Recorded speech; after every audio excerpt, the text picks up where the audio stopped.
going on? What's going on? Welcome back to ITUTv podcast, man. It's great to have everybody back. We're in this thing for season 3. We're getting into the last month before the third quarter ends, and we have the last quarter of the year. So I want to spend this episode, an opportunity to sit down with Mike and pick his brain on things that's going on. You guys know there's so much that's been going on with Trump. There's moves coming up with interest rates. You know, him and Powell have been getting into it. He's really taking this fight to the Fed pretty seriously. There's a lot of maneuvers happening as far as China, India, and Russia are concerned. Trump's tariffs, back and forth with the tariff situation. So it's a lot on the horizon. We got to really be ready. Summer's coming to a close. So we also got traders get back into the mix, a lot going back on in Wall Street as well. So you're going to see a lot of action happening over the next few months. So we want to be prepared. We want to have you guys ready, but it's going to be important that you guys be coachable, right? Be teachable, do this, take this information and make it actionable, put it, into action in your trading, in your charts, and being prepared for what's to come before the holidays. Because if you don't take this serious and you don't make this information actionable, then we just turn this into entertainment. And that's not what we're here to do. We're here to give you guys that sauce that's going to be able to allow you to be successful going forward. So with that being said, I want to bring in Mike, man, Michael Franz, the economic educator at ITU. Thank you, my brother, for coming back again for this season.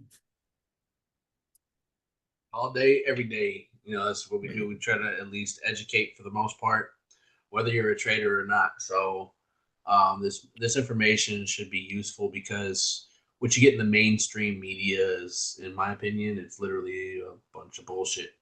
You know what I'm saying? They tell you what they want to tell you. So I'll start off by starting with this when we're talking about mainstream media. One thing that Zay and I have preached for a long time is to decipher what is being told to you, right? And if I need to quote my man Daniel, I miss Daniel. Let me tell you, bro. I miss Daniel a lot. His information and the way that he sees the world and the way that he explains it from his perspective outside of being a trader and just being on a black and white factual basis, understanding emotional intelligence, etc. It allows you to adjust and take a step back to actually say, what am I doing? How am I doing it? Am I doing it the way that it needs to be done? Right. So to kind of start off when we're talking about the mainstream media, what I will tell you is this. Like, I watched the Netflix documentary on Hurricane Katrina. By any chance, did you guys see that at all? I'm trying to get myself to it because I was around for it. So seeing the news and being there live was a lot, already. So, Yep, absolutely. Steve, what did you say? No, I haven't seen it. Okay. So I watched this, and it definitely was an emotional thing, emotional documentary. For one, it was directed by Spike Lee. Okay. And that it gets a little political in the sense of like where I'm going to go with this a little bit. But my point to all this is literally what people were told. And they said it throughout the whole thing. What we were told on the news, this, that, and the other. It was going to bypass us. We were ready for this. We were ready for that. New Orleans was not ready for it.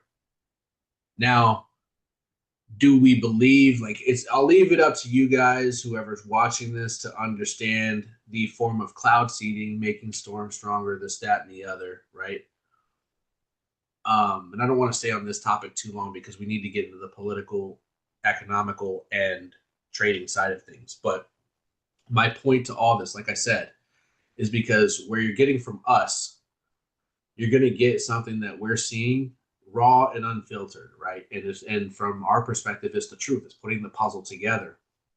Or what we're told in the mainstream media is what they want to tell us. So what I was going to quote from Daniel told me something one time when he was actually talking about emotional intelligence. He said, what you watch on television is what they want you to hear.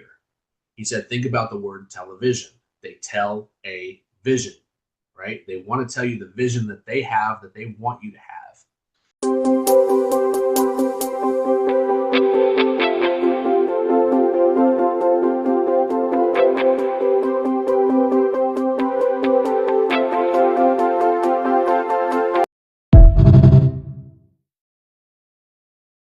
So I'm sitting there watching this documentary, and I'm sitting here thinking, I'm like, yo, if people looked outside of this and looked at the factual situation, a lot of people would have probably been saved, and it wouldn't have been the catastrophe that it was. Right. The problem wasn't the storm. The problem was what happened when the levees broke. Now, I have my feeling on that as well. But once those levees broke, that's when all hell broke loose, right? That's when the city flooded. That's when people started dying. That's because they were out there for 6-7 days. You know what I'm saying? Yeah. But they were being told military was on the way. Some people just ended up saying, screw this, I'm doing whatever I'm doing. I need to get up out of here, right? So there were some people that decided for themselves and thought on their own. And there were some people that sat there and waited for what they heard from the news, right? So there you have just a small portion of the difference between the population. You're going to have some that are going to believe everything. You're going to have some that are going to believe what they want to believe. Right. The position that I'm in is I want people 100% to think for themselves and not have to necessarily think about these things based upon what they hear on the news. I'll watch the news, of course. I'll hear what they're going to say, but I'm looking for clues to be dropped because I'm going to turn around and put the puzzle together on my own. Okay. Yeah. I mean, that goes back to the sake of independence. If you're not an independent thinker and you're sitting there waiting for somebody to come save you, you're not positioning yourself for the best level of success, especially knowing time is of the essence, right? If time is against you, you've got to make a decision almost immediately. Correct. Now, what's been in the news lately, and this kind of goes towards political choice as far as party goes, certain beliefs, etc., right? What has been in the news lately? What have you seen as headlines for the most part over the past 3 weeks? And I'm not talking on the economic side. I'm literally talking on a political side. You know what I'm getting to, Zay? I mean, I would think as far as the things going on with Trump and Fed Powell, the things going on, I mean, even in the last few days, he's trying to fire a Fed representative. You've got think outside taxes. of economics. Think outside of economics. Man, not? I know you've trained your mind to always go economically, but there's other things that are going on. And what I'm getting to is how talk to me. Is how Trump is trying to clean up these streets. Right. With DC, this stuff started in DC the last few weeks. Right. So what are you seeing on social media a lot? You're seeing a lot of how he wants to go into Chicago, and you see the Chicago governor and mayor, they don't want him there, right? Mm-hmm. The reason I'm getting to this is because I want to make things clear as far as the way that some of these political parties actually stand. So what we're seeing is the exposure, and I don't want to sound, let me just say it right off the bat. I am an independent individual, right? I can see both sides, but growing up Democratic as a liberal and not understanding, I'm seeing and being pushed more and more away. So what is happening is DC is being cleaned up, right? Let's take DC, for example. DC has had less murders. Crime rate has dropped immensely just in the past week, 2 weeks. Not just that, but they pulled over 150 guns, illegal guns, off of the streets. They've arrested murderers. They've arrested rapists. They've arrested looters, like people that have robbed. Like, it's funny because one of these guys that they were interviewing, he said, "Oh, go ahead and arrest me. I'll be out in 3 hours anyway." That's not the situation anymore, because it's the National Guard coming in and actually cleaning up these streets. But when you see these guns coming off of the streets, you'll see the Democratic Party will always say, when there's a mass shooting, we just had one at a Catholic school, right? What happens? gun control this, gun control that, get all the guns, get all the guns, get all the guns. But where's the praise when 150 guns have been taken off of the streets in DC? It doesn't happen, right? So now you're talking about what's the next cities? Baltimore, Oakland, and LA. New York, and Chicago, and I think LA is on there. So the 5 that are there, right? What is the commonality between all of them? Major cities. They're major cities, but some people will say they're in red states. They're in red states. That's fine. They can be in red states. The actual local government of the mayors and government of the mayors and governors are blue Democratic. They push against Trump as much as possible for the love of hating what he's doing, right? Why am I going this route? I'm going this route because it's time to wake up. People have been raised in a Democratic or liberal household, and they're turning immensely because they're seeing what's being exposed to this. Chicago doesn't want him in there. Why? Chicago is the #1 city in the nation over the past 10 years for murders, right? And he wants to go in there. Brandon Johnson, the mayor Brandon Johnson, which you can social media, if you want to surf social media for both sides. And you'll see that there's a lot of people in Chicago that are calling for Trump to come in, but the mayor and governor do not want him there. The people want him there. Wow. The mayor and governor do not. So you ask yourself why. If things are getting clean over here, why shouldn't he come in here? He should go in there and do it, right? And again, the position and what I'm explaining here is for what you're being told on TV and what you can decipher for yourself are usually going to be completely different when you look at both sides, okay? We're taught, in this case, to hate Trump, but when you take the bottom line of the actual emotional side out of things and look at the facts, he's actually doing a lot of good, okay? That's coming from an independent individual. That also translates into the economics, because if he's going to do these things for the streets, he's keeping promises here. He wants to do it economically as well. So part of this thing that I wanted to explain was this. I did my research on the Katrina situation. The Katrina situation was horrible because when Hurricane Betsy hit back in the 60s, the levees were rebuilt. And I asked myself, I was like, okay, they were rebuilt, but there's climate control that has been stated, right? Everybody wants climate control, right? In fact, there's one party, I'll let you guess which one, that pushes for climate control. So if that's the case, and we're talking about climate control and global warming, why weren't these levees built any higher than what they should have been? Because at any given time, it may not have been 10 years, it may not have been 20. In this case, it was exactly 40 years until Katrina hit. It was 65 when Betsy hit. It's 2005 when Katrina hit. Think of all of the global warming that had been taking place that probably would have risen sea levels, right? Making floods more prevalent. Those levees did not hold, killed the whole city, right? The information that was passed down from local government was, we're going to be okay. We're going to be okay. Well, we're not going to do a state of emergency yet. This, that, and the other. That's why I say I want you guys to watch it, because I want you to hear the things that these people were told, right? Now I want you to guess, what political party was their mayor and governor?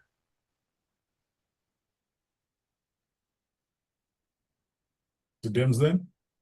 They were Dems. Yep. They were Dems, okay? There's one guy in there.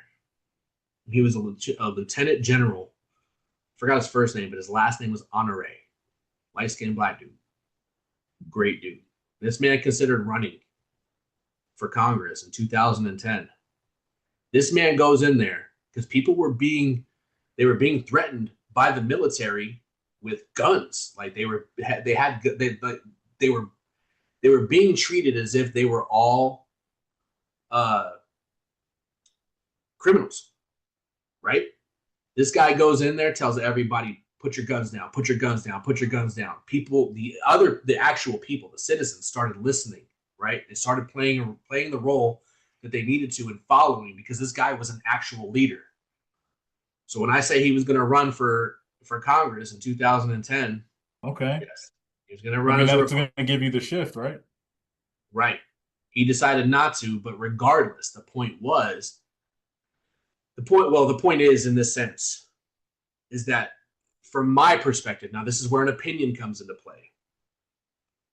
There's a lot of underlining items. And when you watch this documentary, right, this documentary had so much that ended up happening afterwards. The third episode is very important because it shows the aftermath and the gentrification that happened in the 9th Ward of New Orleans.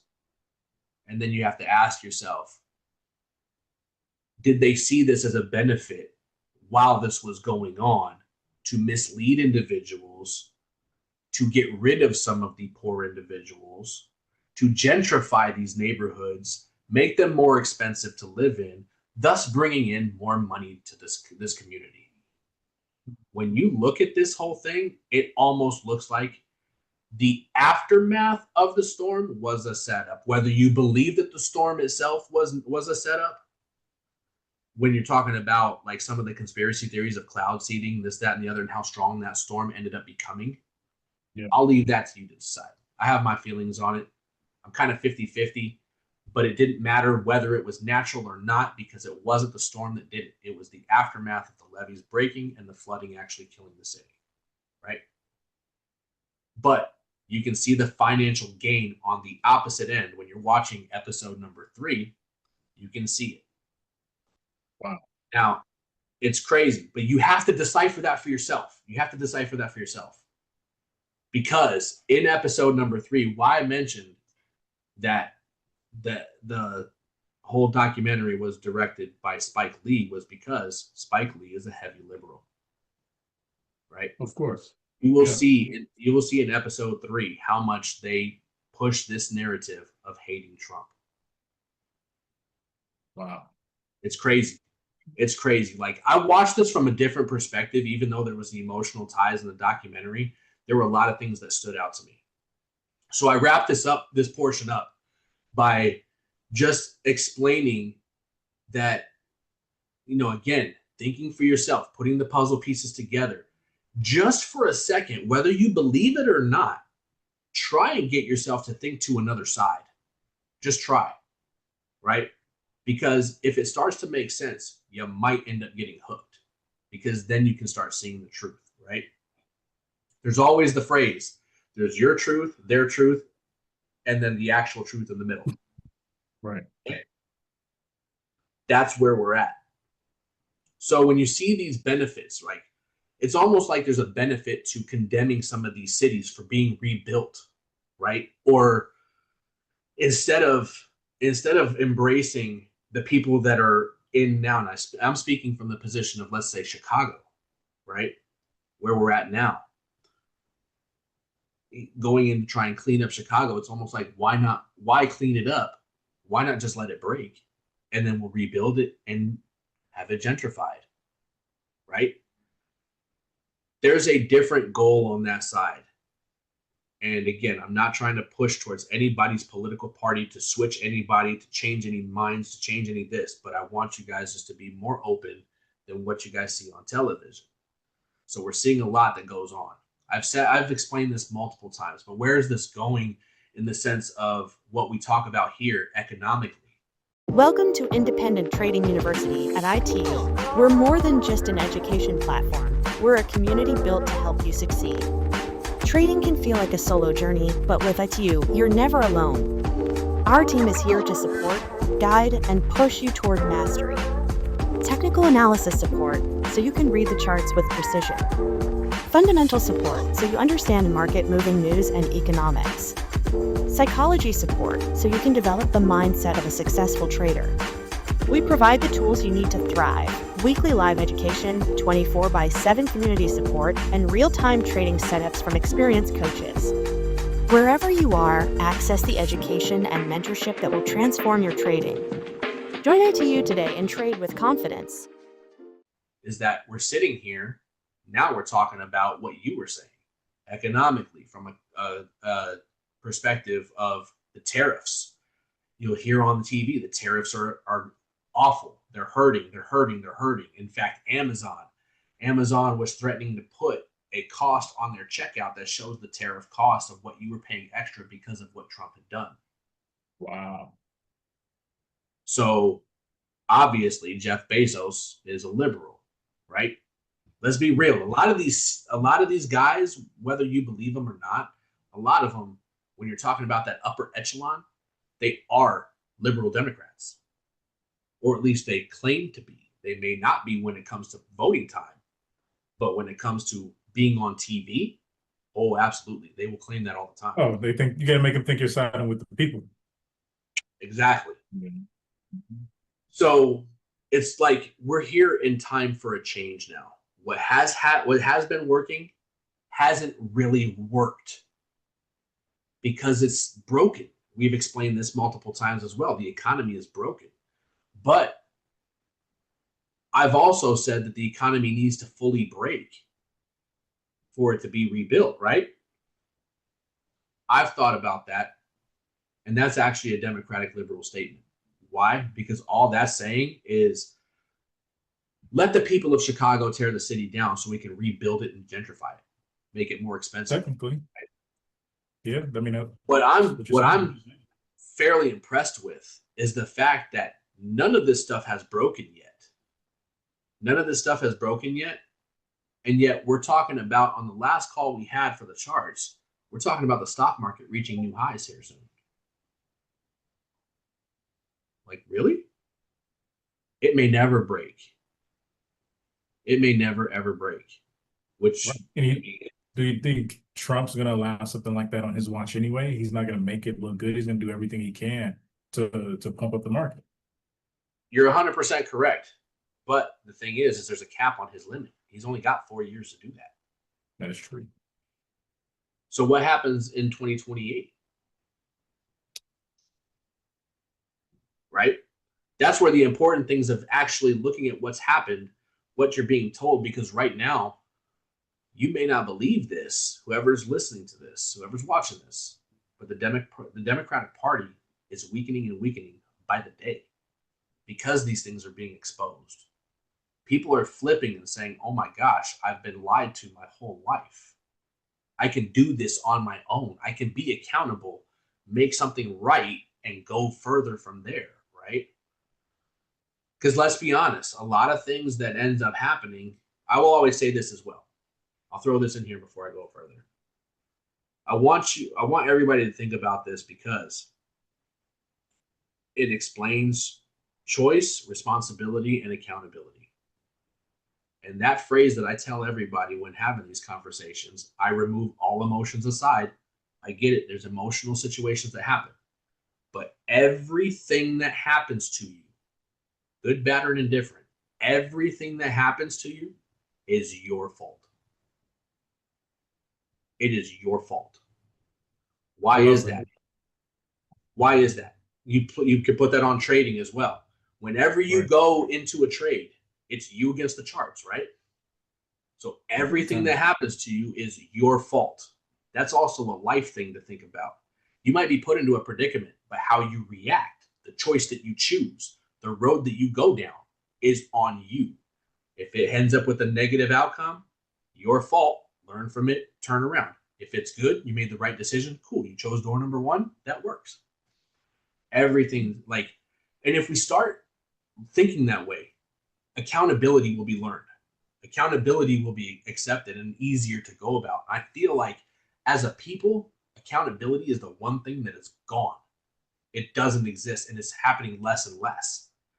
You know, when you see these kids, this newer generation, they don't have the leadership. They don't have the leadership at all. It starts from the top and moves down, right? Right. you don't have the leadership, everything else is going to crumble. Leadership starts in the home. Leadership starts with the parents. If the parents aren't accountable, guess what? The kids will never be accountable. Guess what happens with their kids? Because they don't know what to teach them. They don't know how to teach it. Right? So when you let's think understand we're in the midst of so much change right now. I think a lot of the generations, let's say even the 40 and 30-year-old crowd, if you're not taking things serious right now as we're watching the world make these changes and make these adjustments, you could be sat on your thumbs thinking, I don't know how to transition this information from where I am and put my kids in a position to be successful later. But this is the importance of taking the education part serious and going to get the information that you can't come and then form that leadership, right? We have to relook at what it looks like to be a leader in your home. You should be preparing your kids for artificial intelligence. You should be preparing your kids for entrepreneurship transitions versus, sticking to the 9-to-5 plan out, right? If you're not taking the time out to learn that information yourself, and you're hoping school's going to put them on that, you're hoping the system's going to provide them the information to make that step, it's not going to happen.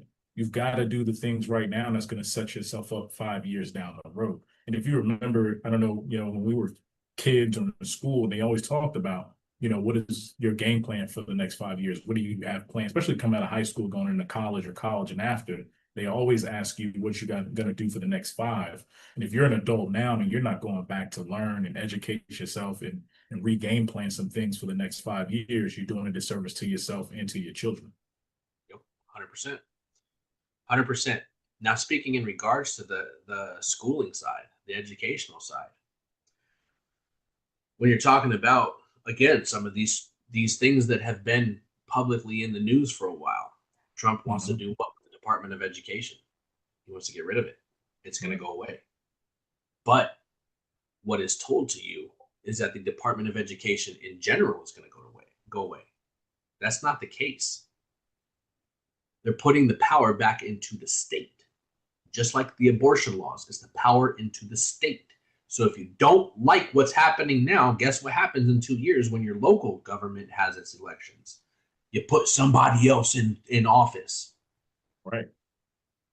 Because the power lies within the state. That also is funny because it showed that within that documentary, because they talk about education levels, this, that, and the other. And a problem that I had, I think I talked about this one point. I sat down and had a conversation with a lady who was an actual teacher out here. She was at one of, like, my mom was going to a doctor's appointment. I had to take her for some x-rays. And the lady that was after that was waiting in line or waiting in the waiting room with me, we had a conversation. It was just random how we started talking about it, but she was a teacher. And she was like, the worst thing that could have ever happened to any of the schooling systems is the federal Department of Education. Yeah. The federal side of it, the feds putting their 2 cents into everything. We have to stop looking to them as the answer and look to what our local states are doing. Is that not a Democratic agenda? What's that? Isn't that not a Democratic agenda? It is. So it's funny you say that because, little fun fact here. Are you ready to turn your network into a source of passive income while empowering others to achieve financial success? Welcome to the ITU referral program, where you can earn monthly residuals simply by sharing the power of trading education. Here's how it works. Refer aspiring traders to Independent Trading University, earn 20% of their enrollment fee when they sign up, keep earning every single month they remain enrolled, and to top it off, enjoy a special bonus at the end of each month. Let's break it down. If you refer just 20 students earning 20% per enrollment, you could be making $200 plus a month in residual income. Refer 40 students? That's $400 plus per month. And it only keeps growing from there. At the end of each month, receive a bonus at the end of the month. Even when enrollment price go up, you're not just earning, you're making an impact. By introducing others to ITU, you're helping them unlock financial freedom through trading while securing your own stream of income. If you go on Threads and you follow me, there was a post recently that somebody was like, oh, Katie Hobbs is doing such a great job. She's doing such a great job, right? Katie Hobbs is the governor of Arizona. heavy, heavy blue, heavy Democratic, right? But our state turned back red. There's the difference, right? How has she affected me? So where I live in Maricopa, I live 17, 18 miles away from the major cities, Chandler, ITUTv. I live about 30 miles away from Phoenix, right? So, but that's called the valley, right? The valley is when you have all those cities kind of just lined up. They're within an actual valley, which is why Arizona is so hot, but I digress. Where I live at is on the outskirts of that.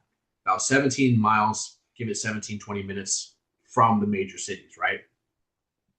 That stretch of freeway, or what we call highway, it's a state route 347. You guys can Google this stuff if you want, because it's national news.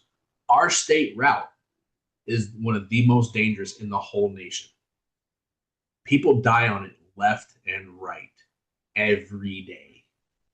There's 3 street lights in between where the major freeway ends, getting off on that highway and getting to my city. 3 major street lights. But the people will drive on the shoulder. You have bikes that split lanes. You've got people that cut major semi trucks off.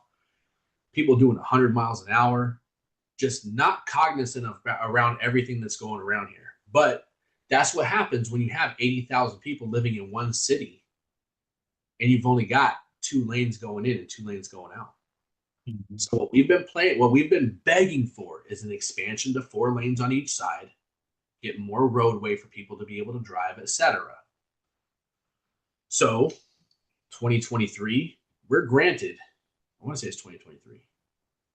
We were granted X amount of millions of dollars, right?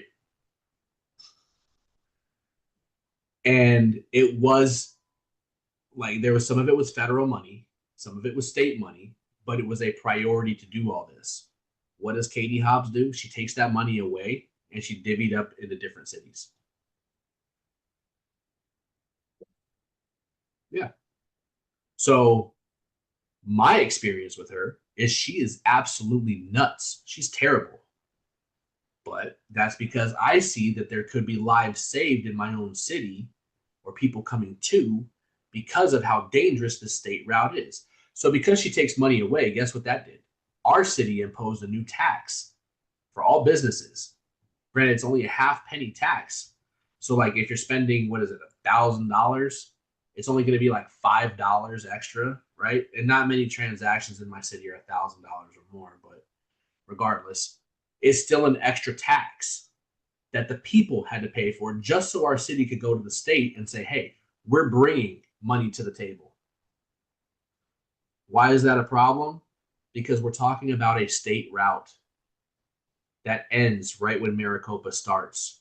The Maricopa tax should cover Maricopa uses, not a state route. If you understand how roads work, state routes are literally paid for by the state. Okay? That's the state requirement. But the state money was given away to everybody else. Why? Because priority was not there. It was given to different. Our school districts are terrible. Our school districts, Arizona's education has dropped to like 48th in the nation. We only have how many states in this nation? Yeah, exactly. That's a huge drop. Exactly. Mm-hmm. So again, I want people to consider these things when looking at the facts. This is coming from an experience that I've personally had that I can tell you about. My experience in a red state with a blue leader is not the business. It's not the business. So is this pushing me more and more to become actual conservative outside of being Democratic or blue or independent? I could say yes, but I do have certain things that I don't necessarily still agree with that make me still independent. But I like being independent because I can sit over here and tell you how much Trump's push for Operation Warp Speed was terrible. You know what Operation Warp Speed was? No, talk to me. It was the COVID push for the vaccines. I didn't know they named that. Yeah. Okay. So that was on Trump's watch. But do I feel like he was pressured for it? Absolutely. Everybody, I need a vaccine. I need a vaccine. I need a cure. I need a cure. And look at what happened. Look what happened. So can I sit here and point the finger at him for that? 100%. Do I feel personally that the vaccine did something to my mother-in-law? Absolutely, 100%. Look, I'm with it. Every time I go to the doctor with my wife about her stroke, we're talking about it, and I'm blaming the shot. That's what it is. Yep. Like, they can say what they want, but pharmaceuticals pushed for that heavily. They've held him and many others down to the dirt to make sure that it is. happened. It's actually become such a topic, bro. I don't know if you saw this, but this just came out today that Trump is demanding the results data from pharmaceutical companies like Pfizer, from the CDC, from Pfizer, from Moderna, and all these other, to see what exactly is happening. They want to see the success rate of it because it's not being successful, right? So that right there, like, these are things like, again, what is the theme for that type of a topic? Accountability, right? So when accountability becomes a factor involved in a lot of things, you can learn how to rebuild, and you can learn how to actually change things when you're accountable for actions that were taken that were actually negative. If you're accountable for a mistake, if you're accountable for an error, you can always learn how to rebuild. You can learn how to make things right. You can even do that personally. If a kid in a house is learning from an accountable parent, which by the way, which parent do you think would be an accountable parent that would teach it? Mom or the dad? Oh, now we're doing this round. Look, the overall census that we know is that from disciplinary action comes from the father side of the house. Right. So, but why? Well, that's our role. Why is it our role? Give me your answer on that. Because the mother is supposed to teach the emotion side. The father teaches from the factual side. Now that comes from a book. If you can understand the way people can think, why people are emotional, why people have facts, why people, like, if you read Men Are From Mars and Women Are From Venus, you'll understand the difference. Now, that's not to say it's 100% side on one, 100% side on the other, but genetically being built. This is a reason why you don't see a lot of female traders, because what is the number one killer in trading? Emotion. Emotion. When you talk about FOMO, fear of missing out, fear is what? An emotion. Well, give me the take on your idea, because I've heard this through the grapevine many times of women being better traders because they had to deal with their emotions over a longer period of time than men have. Great point. And that is because those women that become successful in trading, when they're trading independently, they're not working with signals, they're not working with automated traders or anything like that. I'm talking about traders who will sit there and execute based upon exactly what they want to do. Those women have controlled the emotion so well that they become successful. That's what I was going to say. It's not to say that a woman can't be successful in trading, but think about how hard you have to work. Think about how hard you have to work to get to that point, right? Put in perspective of this. I'll put it in. This might be an odd analogy, but me, I'm kind of a heavyweight individual. Do I have strength within me? Yes, I do. But if I were to go to the gym and become, let's say, shredded, right? The work that I put in compared to somebody who just has a high metabolism that might just have their cuts just because of whatever reason. If you have a high metabolism, I'll put it like this. I have a buddy of mine, in fact, the one who was on the phone with. High metabolism growing up. He was fairly cut at a young age, right? Me, I was always the chunky one. I was always the fat guy, the fat kid, right?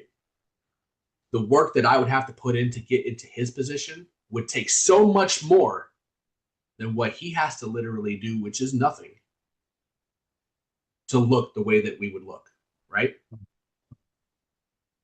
And there's a lot of gratification that comes from that. There's a lot that you learn, a lot of discipline that you learn when you have to work that much harder. Right. I mean, work's Which is going to why- outbeat talent every time. Every time. What's that? Work's going to outbeat the talent every time. I mean, it doesn't matter Exactly. if you're talented. If you're not putting the work in, it doesn't matter. Exactly. 100%. That's the best way to put it. So to answer your question, that is the exact answer as to why some women traders are far better than men. Because they've worked that much harder to control the emotions, instill discipline, and execute at an emotionless level. Makes sense. That makes sense. Okay. So the world, though, we need to start looking at that from that perspective, because what's going to end up happening is we work harder to get to a successful stage. Unfortunately, we don't have the buy-in from a lot of people where accountability is the number one thing that's being missing. Right. And why I asked, which parent do you feel like instills the accountability? You said the father, because the discipline side comes from the father, which usually, Right. yes, you are correct, 100%. The Think logic. about how many homes right now are fatherless. Yeah. You know, 3 out of 4 Black homes have no father. Mhm. Mhm. It's crazy. That's how you It's crazy. destroy, but that's, I mean, that's how you destroy, that part of society, is taking the father out of the home, getting women to convince themselves to be independent of a man, right? And that whole dynamic of I don't need a man and I can do all that by myself, creates that dynamic. And then Right. men get fed up with, the behaviors of women and stuff like that. So eventually it's just like not worth the time and effort. So it really becomes an issue. And there's a responsibility on both sides. If you're going to keep it strong, if you're going to be able to fight these outputs that are put against the Black family's growth and wealth, it's going to require men and women being able to come together, coming into a consensus, being able to, support one another and not fight each other in the home, right? But there's a lot not taught, right? There's a lot not taught in the understanding of, hey guys, look, we've got to have a vision. We've got to be on the same page. We got to know what goals we're going after as a family. We got to know that at this point in time, and this was very big for me in my 20s, is understanding right now there's the time for anybody of my generation to step up and say, we can change the whole dynamic right now of where things go for the Black community going forward. Well, I think a lot of people, especially that I've grown up with, we went to history class, but what we didn't learn is the importance of where we are in history and how our role plays a part right now, and having the access that Black communities have not had access to technologically in a long time. So we can't even take the time out to be wasting our time in current practices still doing what was done in the 80s and the 70s and the 90s. Like, this is our opportunity to take the baton and run, right? And create whole new avenues for Black communities, Indian community, like whatever culture. You have the time and opportunity right now in the United States to make a major difference and put yourself in a wealthier place all around. We're not just talking financially, but even mindset, mentally. Like, people need to go to therapy. Like, I don't understand this fight against, sitting down with a therapist or a coach or whatever, mindset coach, whatever, to get yourself on track, to understand what has happened to me thus far and what I need to do now to create a new narrative going forward. Because if you're still the same person you've been since high school, since your 20s, something's wrong. Right. You're not elevating. You're still not continuing the growth. You're not learning. You're not understanding the dynamics that you need to make important in your life to set up the next generation and the next generation. Are we going to take this pivotal moment and waste it? Or are we going to use this as an opportunity right now to make a major difference in the culture? Agreed. And when you're talking about seeing a therapist, right? People are afraid of that word therapist. They don't need to be. I will tell you from a little bit of a perspective, a little bit of a different perspective. I'm 50-50 on it. Okay. Because what does a therapist actually do? They provide you guidance, right? Do you feel, Zay, that if I came to you and said, Zay, I need to have a conversation, I need to be open, honest, and direct, I just need you to talk to me like you're my brother, right? And you feel that you can be 100% honest, as long as you feel like you don't need to sugarcoat anything, and you can tell me things how it is. Yeah. Do you feel that could help at all? I think there's two sides to that, because there is the angle of, okay, and it's different amongst men to women and stuff like that. You know, man to man, we can have that hard talk and have a real conversation, but does that necessarily mean that as a friend, I'm going to be able to come at you with no bias towards you being my friend, right? I can't uphold that part. And I think that's the important part about a therapist, is that they have no dog in the fight at all from any side. So it's just as important. Yeah, you can talk with your friends, and if you have friends that you know are honest and real with you, but if you don't act off that feedback and it just goes in one ear, everybody just feels better, and then you keep doing the same thing, then it's not helping. Right. You know what I mean? That therapist can give you that realness that you probably need to hear. And there's certain things, I think, scientifically, that you may not take into consideration that happens in your life that should be making these changes for you, that maybe they need to show you. That if I don't have the background of study to pick up on that, I can't say that that's the right answer for you or not. Fair enough. Fair enough. And you said some keys there. Yes, the bias portion is huge, right? And that's why it's important. Like, it's funny that you bring that up, because the conversation that I was having on the phone right before I joined here was literally regarding something like that. And if you feel that you would be, no matter whether I told you don't be biased or not, like whatever, don't be biased, tell me flat out, straight out, but you feel that you still have to be biased, then yes, that's not going to work. For the situation that I was on the phone with my buddy, that's been my dog since junior high, bro. And I told him something flat out. And he was like, bro, I really appreciate you doing that. Right? So I feel personally, because, and I'll tell people all the time, like, I'll be the asshole. I have no problem being the asshole. Because if you take me as an asshole, but you listen to what I say and apply it, and what ends up coming out is prosperous, I'll gladly take that on, right? I'll take that role on. Yeah. So yeah. because as a trader, I've learned to like eliminate emotion as much as possible. Do I get emotional still? Yes. Has it affected my personal life? I'm not gonna lie, it has. It has. I'm less emotional in my personal life than ever before, right? Yeah. And sometimes that's not good. Sometimes that's not good. It's true. It's true. But if you it's feel that you can feel you can give me a non-biased opinion and suggestion, then at that point it's like, well, what good does a therapist actually do? Because I would rather talk to you as a trustworthy individual anyway. Forget saving my money or going through insurance. I'd rather open up to you as somebody that was close to me than somebody that I don't know, right? Right. So it's important. It's got to be somebody that you're willing to act on the information they give you. Because you can go hard in the paint for somebody and tell them the same thing over and over. I've had tons of guys I've given advice to over the years about adjustments they need to make in their life, as far as their relationships or their friendships or their work ethic, and if they want to take things to another level in their life, and they take the information in less than 24, 48 hours, they're back to doing what they always do. We're back to spending time playing video games all night. We're back to not taking things as serious as we need to be taking them right now. And it's an unfortunate track, because now you go 2, 3, 4, 5 years down the road, and here this person is calling you with the same issues. Right. And so I gave it to you raw. So then what happens?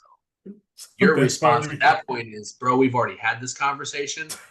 Go spend some money and go see a therapist, because that's it. by investing something like that, you might actually take it more seriously, right? Right. So that would be the next level, so to say. Mhm. I'll tell you one thing that I have, I guess, a slight issue when we're talking about, because that's a form of medicine, right? You have to have a form of degree in understanding a lot of things, psychology, etc., right? To become licensed, right? Mhm. And that's where we're talking about what you knew, what you said, like, I don't know these certain things, I may not understand, right? And at that point, you'd probably be doing me a disservice, right? If there's Right. certain things psychologically that you could be taught, but you don't know that, some of the tools that you could bring to the table as a therapist, right? Yeah. But then I asked the question of this, because we see this everywhere. I think we've talked about this as well. If you're going to, what is the difference between any profession? Let's just take lawyer, for example. What's the difference between a lawyer that graduates from Harvard than that graduates from Arizona State? What's the difference?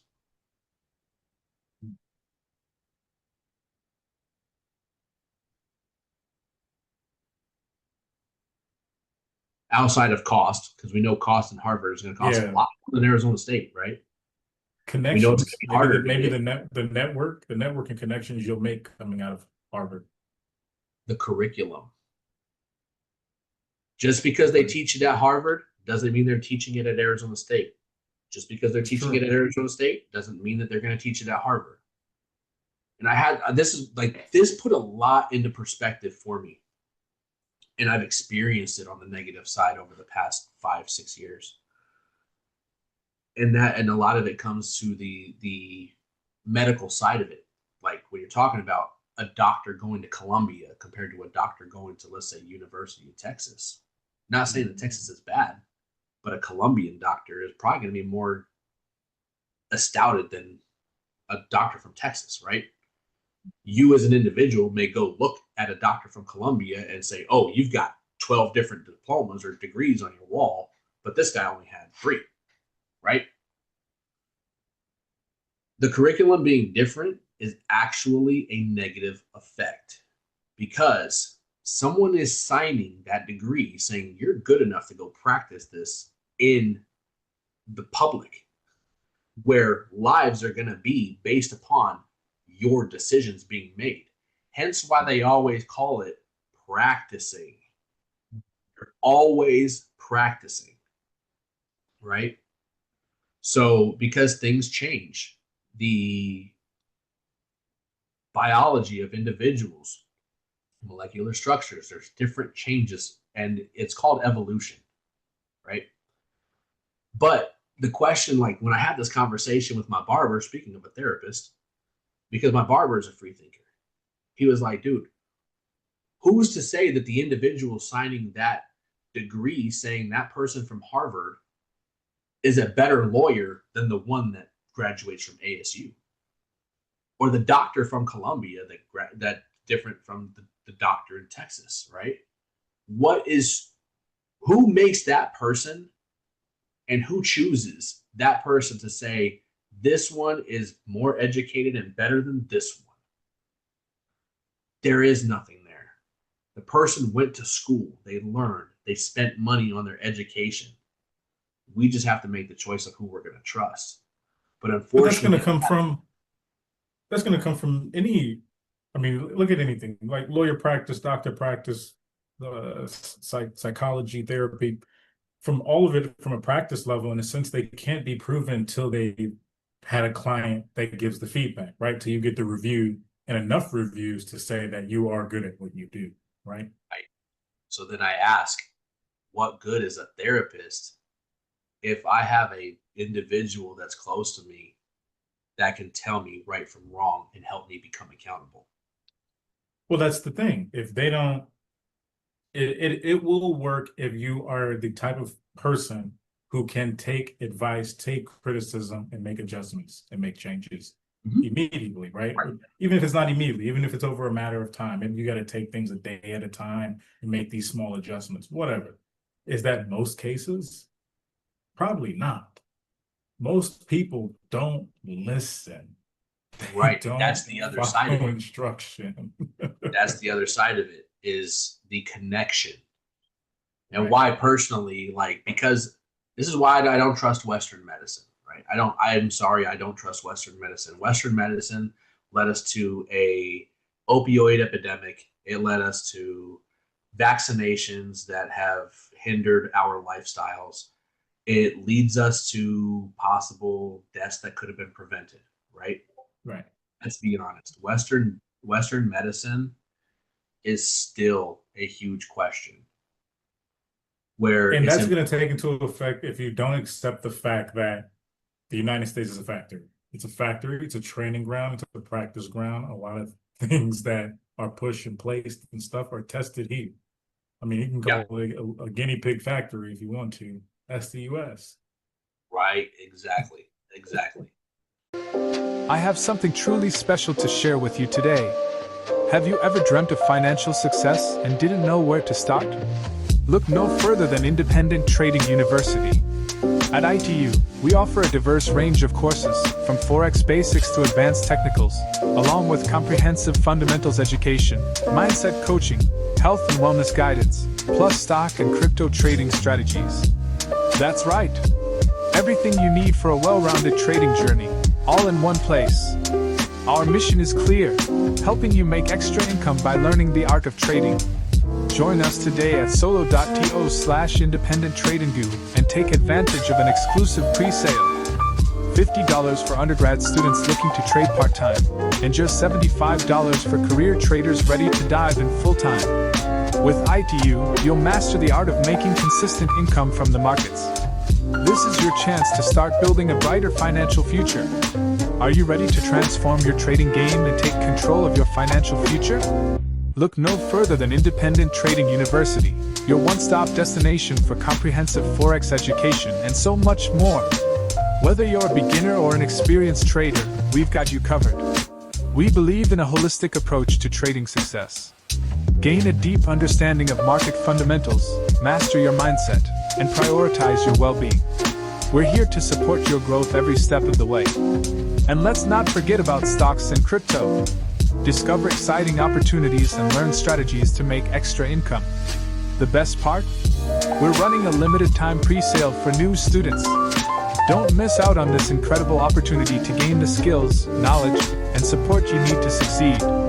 Ready to make connections with your financial future? Visit our website at solo.to/independent-trading-goo to secure your spot in our pre-sale today.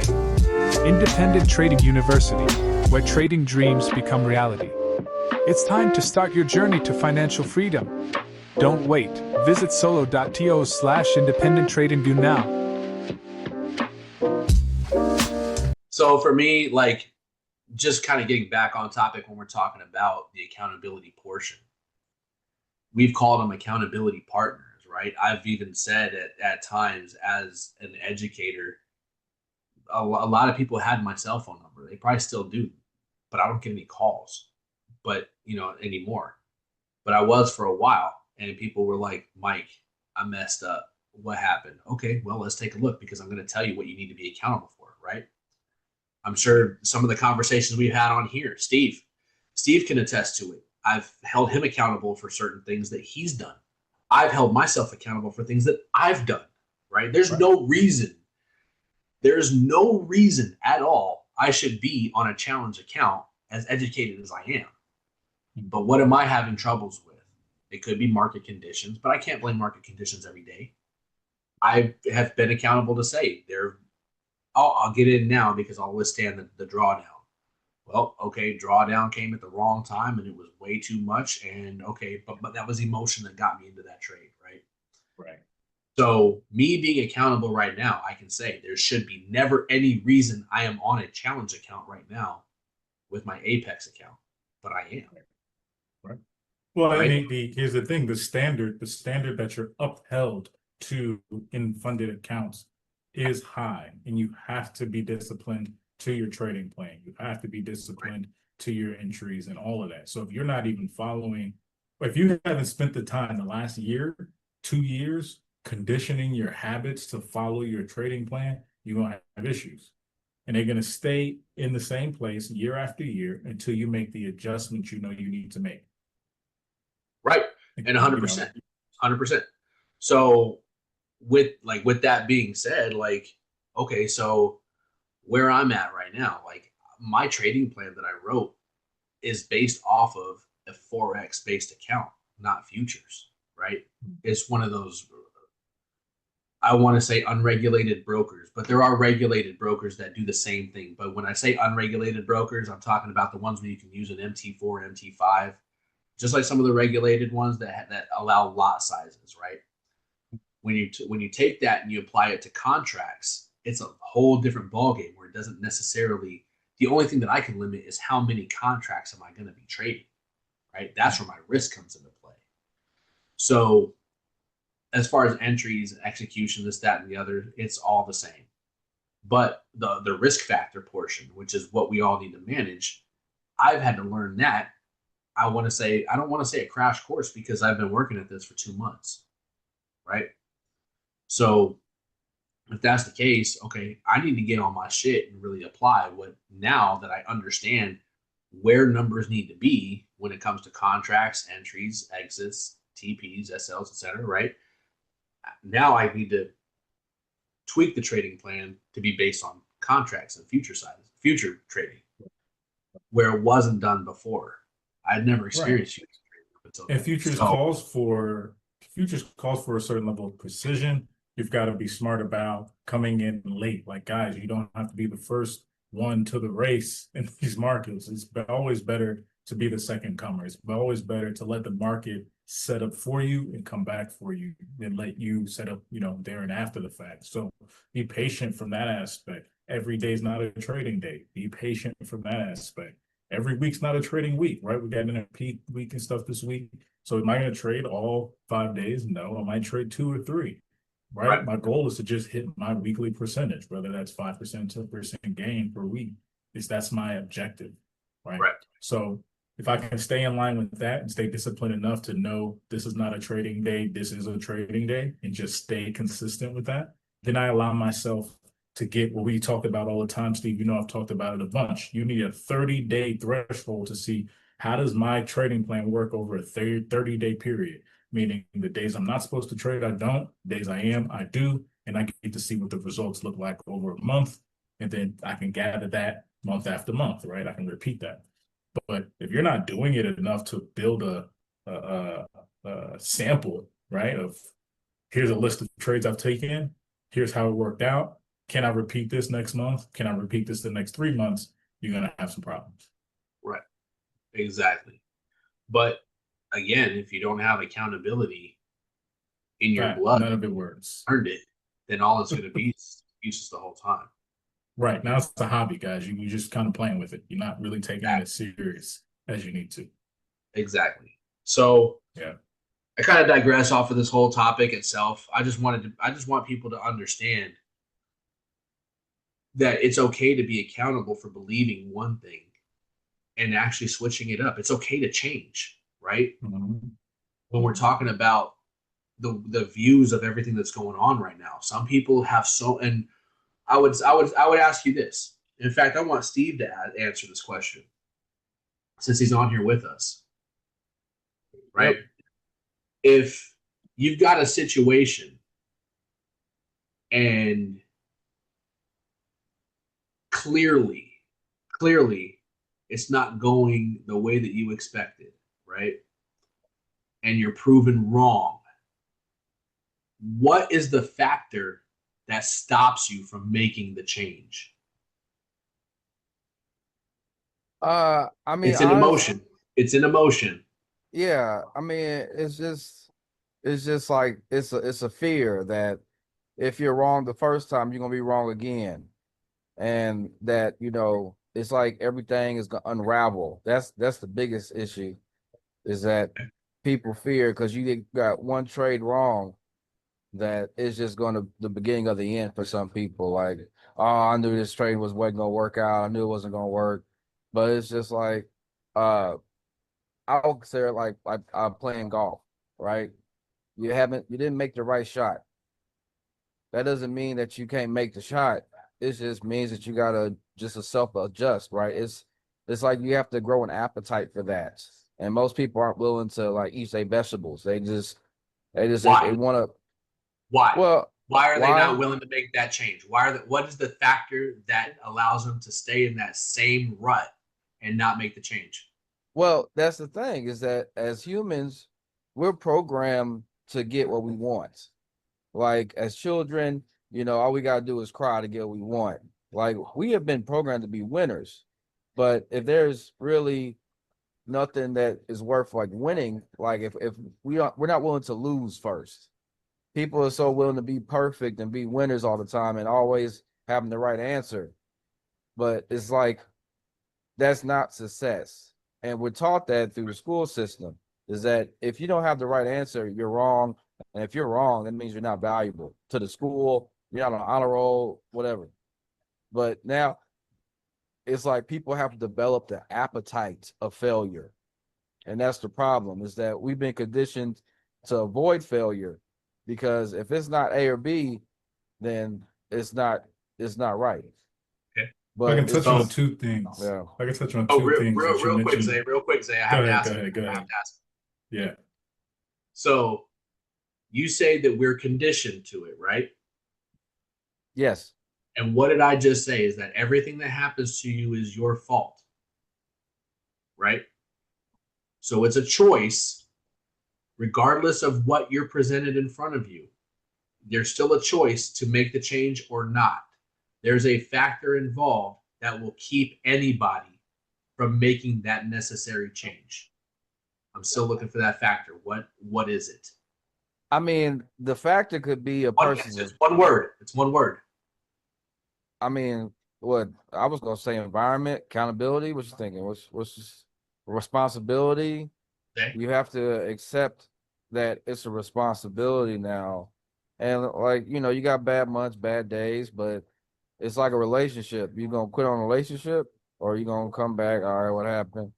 Right. The game- What makes you change to come back to that relationship than to just say fuck it and walk away? Well, because of what's on the other side of the rainbow. Like, what the goal is. Like, Of course, we can all know what the goal is, but there's one factor involved that keeps us from making the actual change. Zay, do you have any idea what it is? I mean, What keeps us from making the change? Yeah. Fear. I mean, fear is the only thing I can think of. Pride. Yeah. Ego and pride does get That's us a big- involved. Pride, ego. Yeah. Yes. That thing you will see. And the reason why I bring it up in this sense, right, is because when you're sitting there talking about, Steve, you're talking about we're conditioned, right? You're in an environment. You can still choose to do something different rather than, and I'm going to use this loosely, rather than blame the surroundings, right? Because you still have a choice to do the opposite of what you're being shown. A lot of people don't do that. Why? Because they're too prideful in themselves to say that they're wrong. That's why I said, when you were talking about a relationship, what keeps you there to make a change than to just say fuck it and walk away? Pride. I don't want to be wrong. I don't want to be wrong. The fear is there in behind it, because the fear comes from, this is something new, right? I don't know what to expect by changing my pride level and by actually being accountable. I don't know what sets on that other side, because I don't want to feel like the humility, right? The humility that comes from changing. It's tough. It's very, very tough. I'll be the first one to say it, because there are multiple times me and Zay have even been on these calls, and he'll say one way, I'll say another. It goes his way, and I'll still come up with an excuse as to why it didn't go mine, rather than just say, I'm wrong. It's a big piece. It's a big Right. piece. Pain avoidance, man. Pain avoidance. You guys lean into the pain. You gotta lean Exactly. into it. We need to embrace that humility, because once you embrace that humility, then change can happen, because then accountability falls into play, right? Right. Which is why bringing it back into what we started talking about with the political side of things, people are so proud of what they were raised, what they were raised in, with the fear of admitting that they never did the research themselves. And they're so proud of who they are that they will not change, and they will live and die by that sword. You're gonna have that. You're gonna And have it's an unfortunate practice because it doesn't allow you to ask the questions then that can make the adjustment, that can make the change. There could be something missing completely. It could be one thing, one piece of information you're missing to be great in any endeavor, but because of your pride, because of your ego, because you won't just lean into being wrong and being able to accept that and then get over that, you can't put yourself in a position to access the information that's going to help you make that adjustment. That's going to take you to the next level of whatever endeavor you're in, not just trading. So you got to think about that. You got to say, okay, look, if I've been doing this wrong for so long, even if you've had a good streak before, people don't even go back and look over what caused me to have a good streak that time. What was I thinking? This is the part of going to your journal and writing down what you thought through every trade, how you felt through every trade, so you can come back in case you end up in a bad streak. How can I adjust back to what I was doing then that I'm not doing now? Yeah, absolutely. But that's What were humble, those? right? That's What were being those humble. things you were gonna bring up with when Steve was talking that I cut you off with? With the school thing, man. But guys, you gotta really embrace the fact that school is creating, and I posted this the other day, school creates employees, right? It creates the factory workers. It creates I like the that. whole assembly line to go into working at a workplace. When you get in this threshold, as far as trading is concerned, you've got to be able to, one, lose, fail forward. They don't want you to do that in school, right? Because they got numbers to keep up as far as being positive and passing test rates and stuff. But do the test rates really challenge the child? Because if you've got a bunch of children with all these different abilities and attributes, are you grooming a child to be successful in their attribute, or you're just conditioning everybody about the same? So that's one issue that we have. The next issue that we have is that they don't allow you to work together in the sense of, if I got a test, what that test is on me. Don't look at their paper, don't look at the next person's paper. In this realm, whether you're in business, whether you're not a trader or anything, that's all we can do is work on the knowledge from others and looking at others and saying, okay, what is their methodology? Can I use some of that information? All the information that exists in trading books is based on the results of other people. So for your ability to even be a good trader is to your ability to sit down and be a good student, your ability to sit down and learn from other people and look at somebody else's test and see what's made them successful and where can I apply that in my ability, right? That's all we're doing is stacking, these different ideas from head and shoulders to neck pattern, to different patterns and stuff that we're learning from each other and passing that information on, that strategy, that plan. When you bring your kids into this and say, hey, they want to learn how to trade, you got to give them that information, right? They're not going to be able to just go read a book, go take a test on their own. That's not going to work. They've got to go through the trial and error. You got to go through the trial and error. So school separating us and not being able to help and support each other is also a negative. And then you add in this participation trophy realm that we're building, right? We don't have winners and losers. Everybody's a freaking winner. No, you're not. You lost, you're wrong. You got to accept that. You got to take that on the chin and you got to step back up and get back on that horse and keep rolling, right? We can't be taking a time out to think everybody's a winner when you're not, right? Being honest, facing that, it's a growth in that. You can't grow without losing. You don't grow being the winner all the time. You grow from taking them L's and making the adjustments. Mm-hmm. And why school just is that? doesn't promote these things. Because that humility of being Accountability. wrong hurts. And Right. see how It it's all does. tied together. It's all tied It together. does. Yeah. All of it is Yeah. tied together to where you can actually, just in life, trading can teach you this. Politics can teach you this. Life in general can teach you this, to be a better individual, period. Now, one thing that you were talking about was the school system, right? Like when you're going to teach your kids the trading portion, you can only teach them, though, what you've learned, right? Bro, we had one individual who would teach Elliott waves, right? Back at Blue Cap. Mhm. I didn't teach Elliott waves. So guess what I can't teach my kids? Elliott Elliott waves, right? Right. So consider that though on a more broad scale when you're talking about our system here, our schooling system here, and why I said the curriculum is what the difference is between one school to another. That also goes from high school to junior high to everything. Yep. And it's like what these kids today are being taught is it's either inaccurate or it's very high level where the details not being understood are allowing them to walk away and not actually retain the information. Mhm. You know what I mean? And the inaccuracies is so evident because we already had an education system that was 4 or 5 years behind the information actually coming out, a year or Yep. two behind the information. So where they are now and where children need to be in the next 5 years, they're not going to be on track. They're going to be so far behind, unfortunately. And those of us that take the extra time out to learn the things now that are new, that are adaptive with automation and everything else that's happening, you've got to take that information, you've got to give it to your kids now, or else they will not be ready. I promise you, the school system will not keep up with as fast as this information is coming out right now. 100%. And when you consider like just facing the facts, face the actual facts, and you'll see the direction that we're going to when you're talking about political choices, right? Mhm.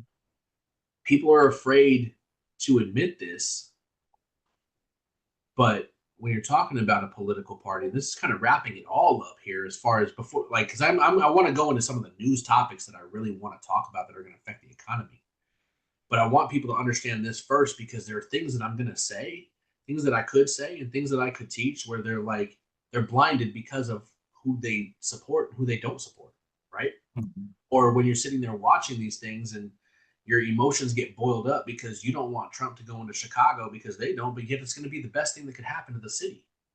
Look at what the people are asking, right? Same thing with Baltimore, this, that, and the other, or these tariffs that are going into play. I had the conversation just last week with somebody that were like, the tariffs are bad. And I'm like, no, they're actually really good.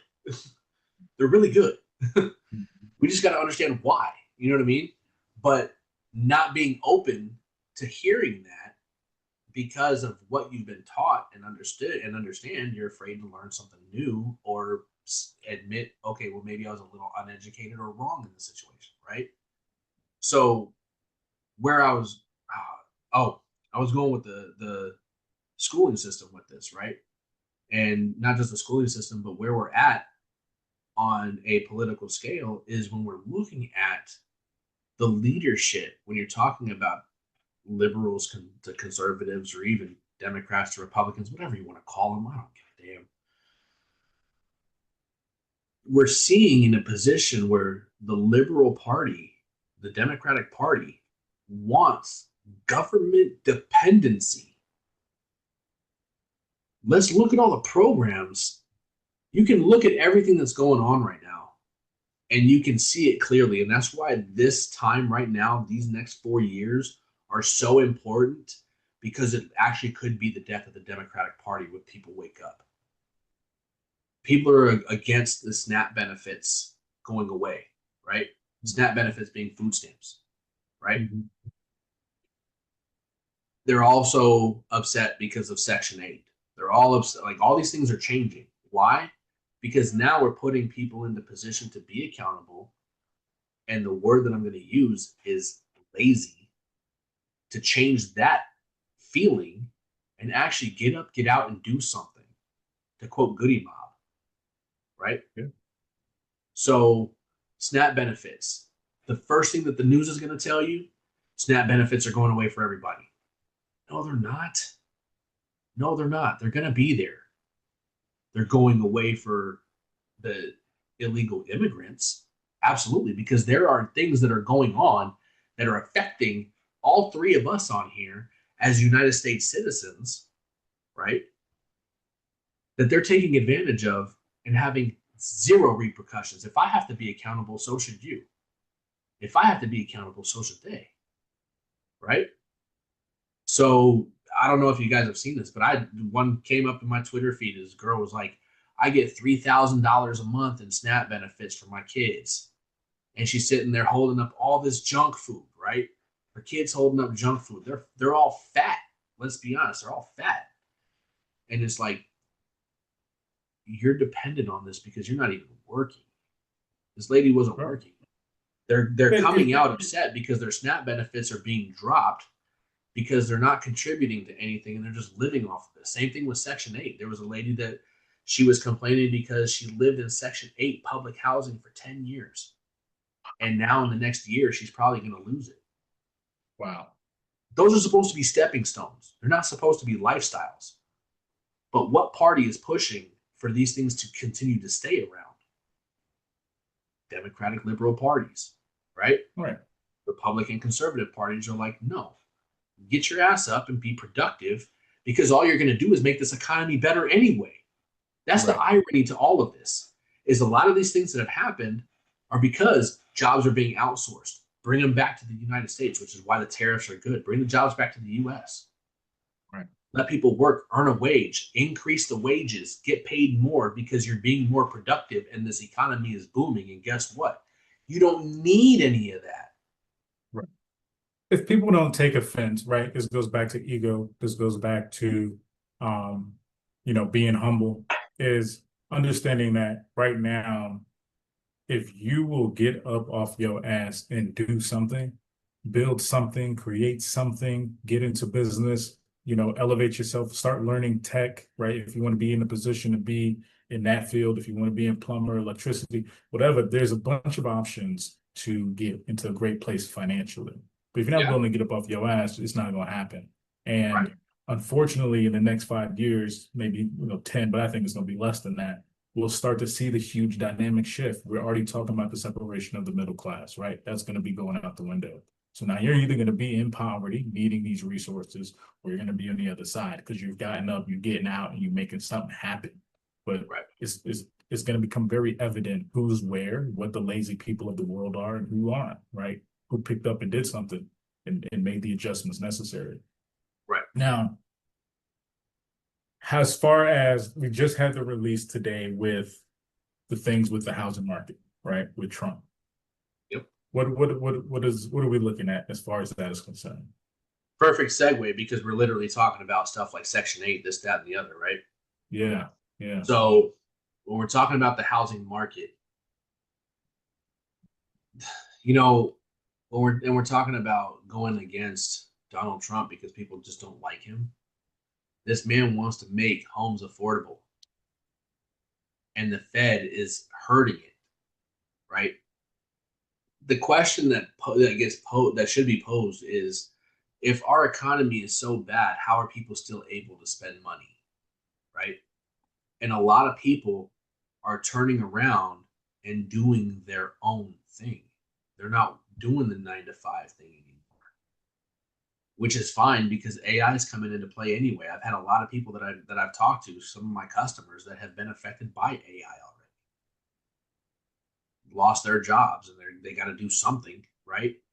So when we're talking about what's going to be happening with, I'm curious what the emergency is going to be, because if he's going to announce that there's going to be an emergency, my feeling is it's going to be banks willing to extend. So like we had the example where interest rates were so high during Biden's administration that lenders for homes started giving an offer of a 40-year fixed mortgage rather than a 30.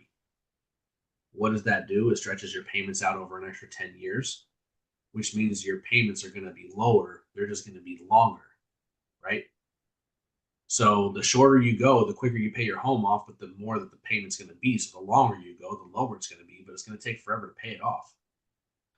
So I'm assuming that any of these emergencies are going to be for banks and lenders to take things into their own hands should the Fed not lower any of the rates. Now, the rates themselves, like we just talked about on the call before, rates are probably going to come down. They're probably going to come down 1/4 of a point. But it's said that the housing market will not be affected by that lowering, which is going to hurt even more. Right now, let's just say, I mean, because they kind of go hand in hand. What is the one thing that can change generational wealth that's not trading? Any ideas, eh? What changes generational wealth?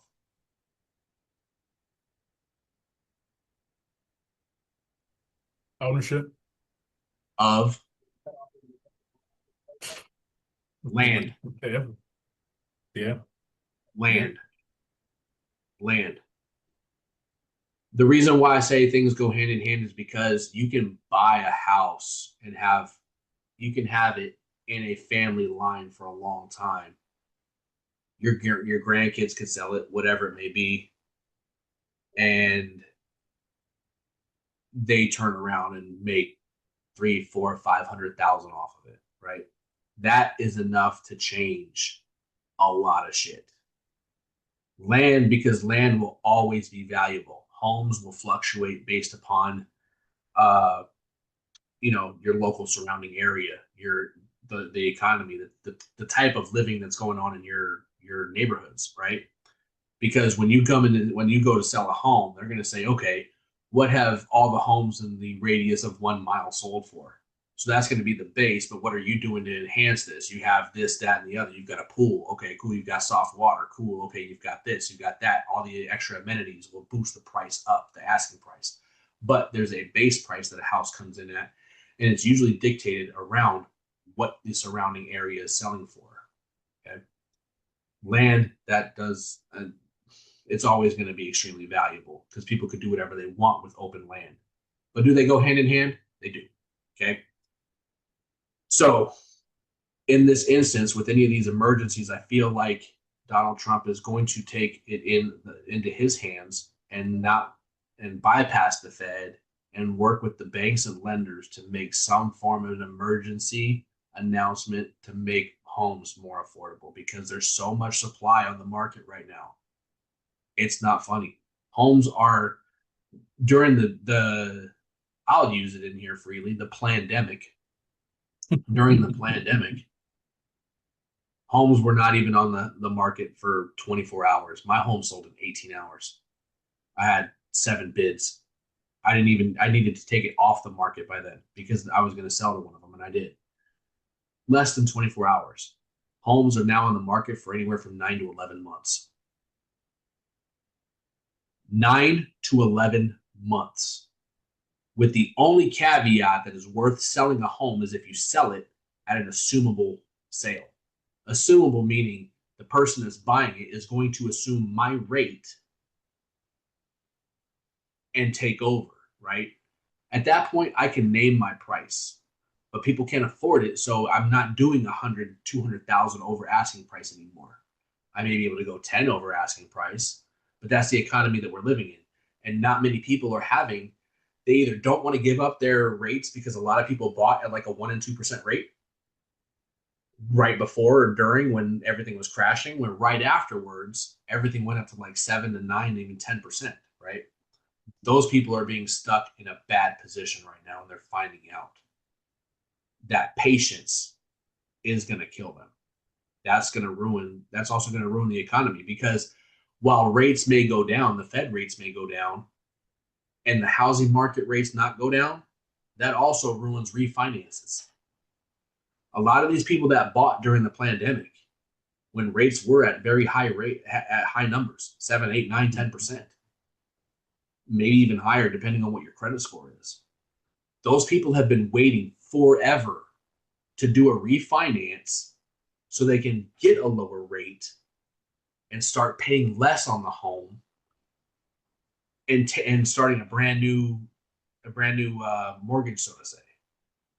If I can refinance, and then not just that, but when you do a cash out refinance, if you bought your home for X dollar amount, right? Let's say you bought it for $200,000. When they appraise it for your refinanced rate, you go from a 7% down to, let's say, a 3%. Should rates have gone down, you're going to save on your monthly amount. But because you had $50,000 in equity, you can take that $50,000 out. That's your money. You don't have to pay it back. It's your money. So there are stipulations in play that won't allow the full amount to be taken, but I just wanted to use it for numbers purposes. But that my reasoning for bringing any of this in is because the Fed is stopping the stimulation of the economy with the housing. It's not just buying a house, it's people that need to refinance. So I'm very curious to see what these emergency steps are going to be taken. But if the Fed doesn't start lowering rates, and I think, what is it? We were talking about Cook was fired from the Fed, and you posted that image that was from, I think it was Twitter or something like that, that was talking about Trump actually getting his own people into the Fed. As soon as that happens, rates are down 100%. Guaranteed. Okay. Because I was going to ask how those attacks on the Fed Reserve that he constantly keeps shooting out, whether it's towards Powell, towards Fed Governor Lisa Cook, like you said, bringing in his own Fed team, how that affect on traders' confidence in the dollar and interest rate projections. Well, what we want to see is the dollar to come down, because the dollar being in the supply and demand format, the more supply, the cheaper. I mean, it's not necessarily going to mean that the cheaper things are going to be, but it just means the more money in our pocket to afford all of this shit that's so high. I don't think prices are ever going to start coming down. So if Powell does begin cutting the rates, like even say we talked about the job market, right? It's softening. How should we look at, NFP coming up this week and the volatility of events, over the next 30 days? So taking into the timing, right, where it's almost like in every single sector, everything that goes around economically, it's almost like the summer is the time to take off for everything. You take it off from school, people take their vacations from work. My sales almost die during the summer for my food truck, right? So people spend less, but when you get back to school, people need to start spending more money. They need to work more. They need to get a second job, or they need to get a job because their summer break is over, right? Just thinking of anybody that's in the young ages that are starting to get into the workforce or working during high school and college, right? They need to have jobs to support themselves, especially with the way tuition costs these days. Not everything is going to be that like discounted, whether you have a scholarship or not. You know what I mean? Like things are expensive these days, period, especially education. So when we're talking about, the job market itself, I believe that the number for the last one was so low at 73,000, right? The expectation, the forecast is that we had 74,000 in the month of August. There's no way that I said this when it was at 100,000 and it came down to 73, but I don't see how there's no way we don't beat 73,000 jobs. You're telling me that there's less than 2,000 jobs per state? Less than 2,000 jobs per state in a month that have been added? Like, that is ridiculous. That's crazy. If there were 2,000 jobs available that were filled in every single state, that would be 100,000 jobs in the month. Right? We're well below that. Well below it. Now, what can we attribute that to? We can also, and this is where a factor could come in that could get worse. I don't know if you know this, but have you ever heard of, hang on, where was it called? What's it called? The de minimis rule? Probably not, because I only learned it today. I'm reading about it right now. So the de minimis rule it's been in place for a century, that allowed items being shipped as an import to the US that were anywhere from, $800 or less to bypass an import tax.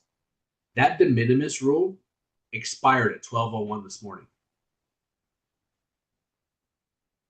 Meaning there's going to be, and this is what are referred to as duty-free products, right? Duty-free products, there's a cost when imports come in outside of tariffs. There was a rule that was in place that allowed that avoided that cost. That rule is gone. So guess what's going to happen? Duty free is gone. Things are going to cost even more now, right? How is this going to affect jobs? Well, those companies that are doing imports or whatever it may be, they may have to lay, they may have to lay people off because they can't afford the cost for those items along with the tariffs and still pay their people, especially if customers aren't buying because these costs are so high. So will that affect the job market? It could. And these are the things that Powell is afraid of as to why he won't lower the rates, why he hasn't yet, because we don't want to lower rates and have people sitting there and have access to all this money, but they can't pay it back. That's just bad lending. You know what I mean? So, it's like, it's a catch-22. You're damned if you do, damned if you don't. And that's why I've said multiple times, like, I don't know what it is that's going to break the markets or break this or break that. But we could be seeing that now. I did say in July that July's rate change or lack thereof was going to be the most important, because it was going to start if it would have been lowered then, those Fed rates would have been lowered. And if it was applied to the housing, guess what? Now we've got the ability to lighten up the economy a little bit, still with the fear of these things, of the cost of the imports and tariffs, right? That could affect the job market. But still, with rates being lowered, we still could soften. Now the one in September, that one is red hot. If they do not lower rates, system's broke. Guaranteed. Guaranteed. That's why they're like, we have to lower at least 25 basis points. So again, it's not supposed to be applied to the housing market. So the housing market still could be broken in September. It could break badly. But I guess starting with August's NFP to see where our inflation is and CPI, usually that's right before the rate. So I want to say probably like around the 10th, right? And then the rates coming in after that, we can see some crazy stuff in this economy. So this is where we're like, when you're in a plane and like, hey, we're approaching turbulence. No. We're at that turbulence now. We're not approaching it. We're at that.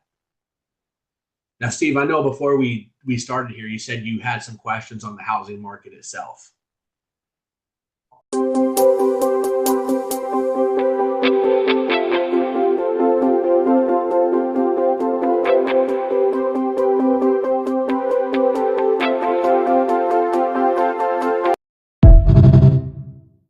Yeah, I think the big thing is that, like you said, people don't understand the idea of owning a house, as far as paying your insurance, paying your property taxes, being able to maintain that asset, right? And like y'all were mentioning, if Trump declares some kind of idea, like, plan to where he stimulates that house growth, you're not really helping people in the long run, because are you equipping them to pay that property tax? Are you equipping them just to, own that asset and kind of put themselves in another financial bind once they get into that house? Or is it like a pass through, to where you put the money in their pockets, they get the house, they end up losing the house or selling it, and you end up having buyers at a higher level financially, like where somebody might come in from California and buy it cash. But it's like you kind of want to like, I guess the question is that with this upcoming news that may or may not come out, what is really going to happen when you have another situation that could look like 08? Like, is that potential? I mean, I don't feel like we're in that level before, like we were back in 08, but see, I was so young, I didn't know. But the way it's looking like you said, the reset's coming. Is it going to be through the housing market where we reset this wealth?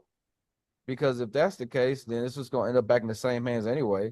Because if you give somebody with $1 million and know how to spend $1 million, they just gonna buy cars and shoes and clothes. That is an amazing point that you just made, and a great question, because as you're talking about this, I'm sitting here thinking about the Trump emergency, and nothing's been announced officially, but what is he going to do? Because like you said, and we touched on, like, if the job market, if people aren't bringing in money and people are still going to be losing jobs, what good is having lower rates or access to homes when we can't, when we shouldn't be promoting negative lending anyway, right? Or it's falsified lending, if you ask me, because it's false hope, right? That they can actually get through this hard time by buying a home. The irony to it, though, is that the housing market is going to be the catalyst to everything else. It's going to start with that. That's why I'm sitting here talking about, like, why this is so important, why July was important, but now September has even more pressure on it, because people aren't going to know what to do. There may be programs out there, but guess what? All of these programs are so difficult to understand, and people don't educate themselves on it, right? That they could let either a great opportunity bypass, or they're going to get with the wrong person that educates them incorrectly, like a banker, right? So, or a lender, because their goal is to sell the home. They're not necessarily in that to say, they may tell you, like, look, this may not be a good idea, but this is what I can get you, right? That's a great lender if they're going to be upfront, honest, based upon the employment, because you have to provide your employment documentations to say this is what I get paid. And people will overextend because they want that big home. They want that 4 or 5 bedroom home.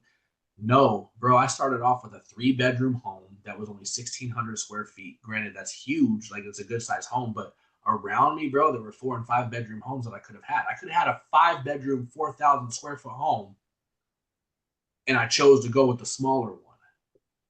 Multiple reasons involved, but I didn't go for that big one because I didn't necessarily think it was a great stepping stone for me.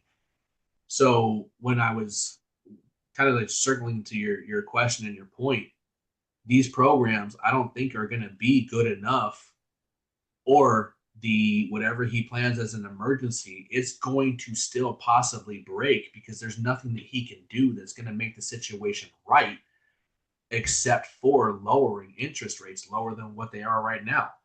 And in that case, he may need to rethink the tariff portion. He may need to think all these the duty-free taxes, this, that, and the other. He may need to put these in place because people need to have these jobs, and they're still losing them over these things because there isn't the support. He still has so much backlash over everything that he's done, especially from some of these large businesses. Like we were talking about Amazon posting on your transaction what your tariff cost is going to be. Instead of supporting, they want to expose it. Right? Instead of investing into things here, they want to fight this thing. This stuff could have been under wraps and in a better position with rates being lowered and more jobs being done had some of these businesses came to the country and started giving American jobs already, right? They still want to outsource. Why? Because it's cheaper to do so.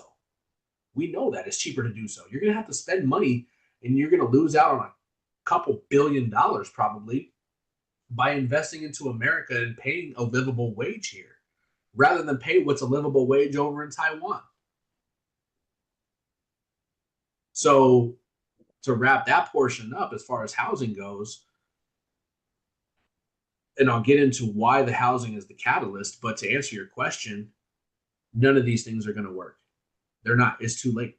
I feel like it's too late. I really do.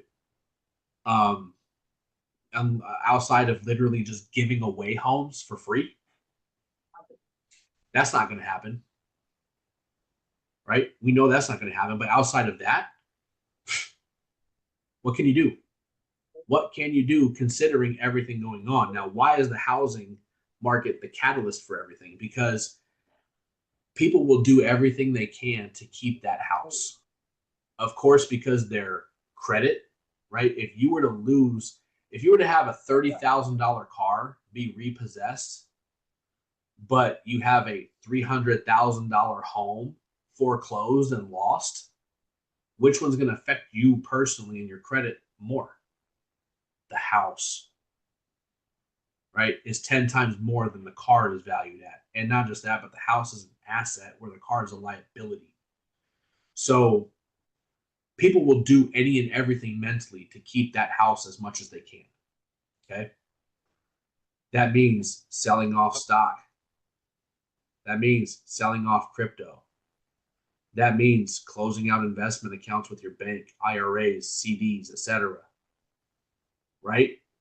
When you take those things out of those financial institutions and financial moneymakers, when you start selling off your stocks, what ends up happening with the stock market? It drops. When you start taking your money out of a bank, what happens to that bank? It ends up closing because they can't bring money in. That's why you've seen so many branches close, because they had so many that were open. It was so diluted that branches weren't making any money. So you close them down, make the other ones in surrounding areas, make that more profitable and more valuable because there's less and more of a demand, less supply and more demand, right? I need to go to a Chase, but there's not one down the road. I got to go 10 miles into the city for one, right? So in that sense, you got to consider that everything, I'm even talking from schools to even churches, bro, everything has a profitability marker on it, right? And I'm curious, I think we've talked about this, but I'm curious just to see if you know where. It's fine if the answer is wrong, but answer me this real quick, Steve. How does a church be profitable? Well, of course, donations. I'm Boom. thinking That's all I needed. Donations. All right. That's all I needed. Donations. So let's take the Catholic Church in perspective. Usually, let's say there's 4 or 5 priests, right? Now, when you're talking religion, that should be open doors for somebody to be able to be taken care of, shelter, this, that, and the other. Now, I'm not saying priests make a lot of money, but what do you think is the factor involved from one priest keeping his job to another losing his job? How many donations come in during that sermon?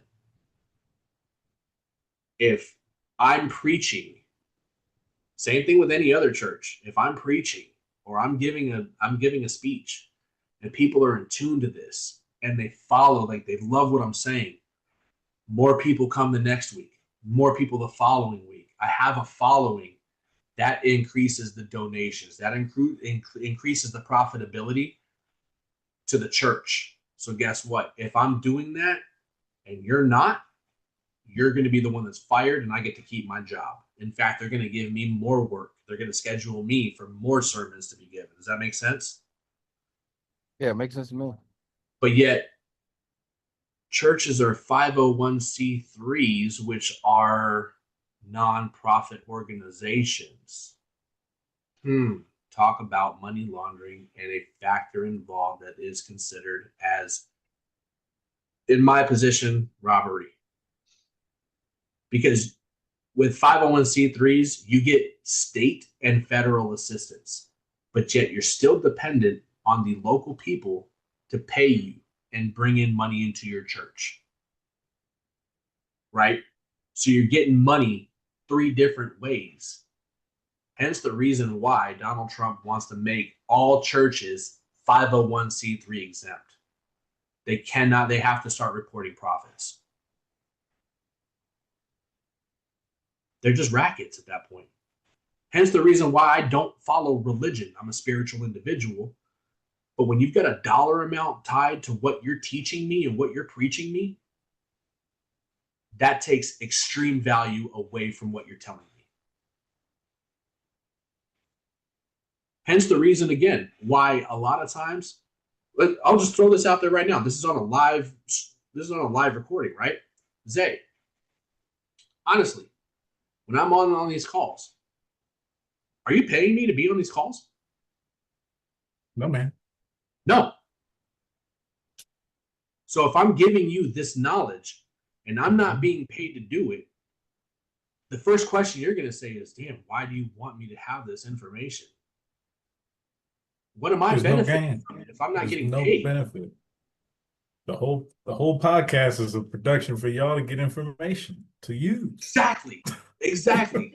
What did we say at the very beginning? We want you guys to start thinking for yourselves, right?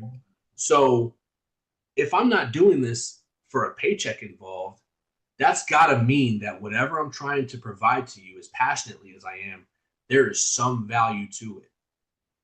Yeah, And it YouTube gets ain't tied. cutting that check yet.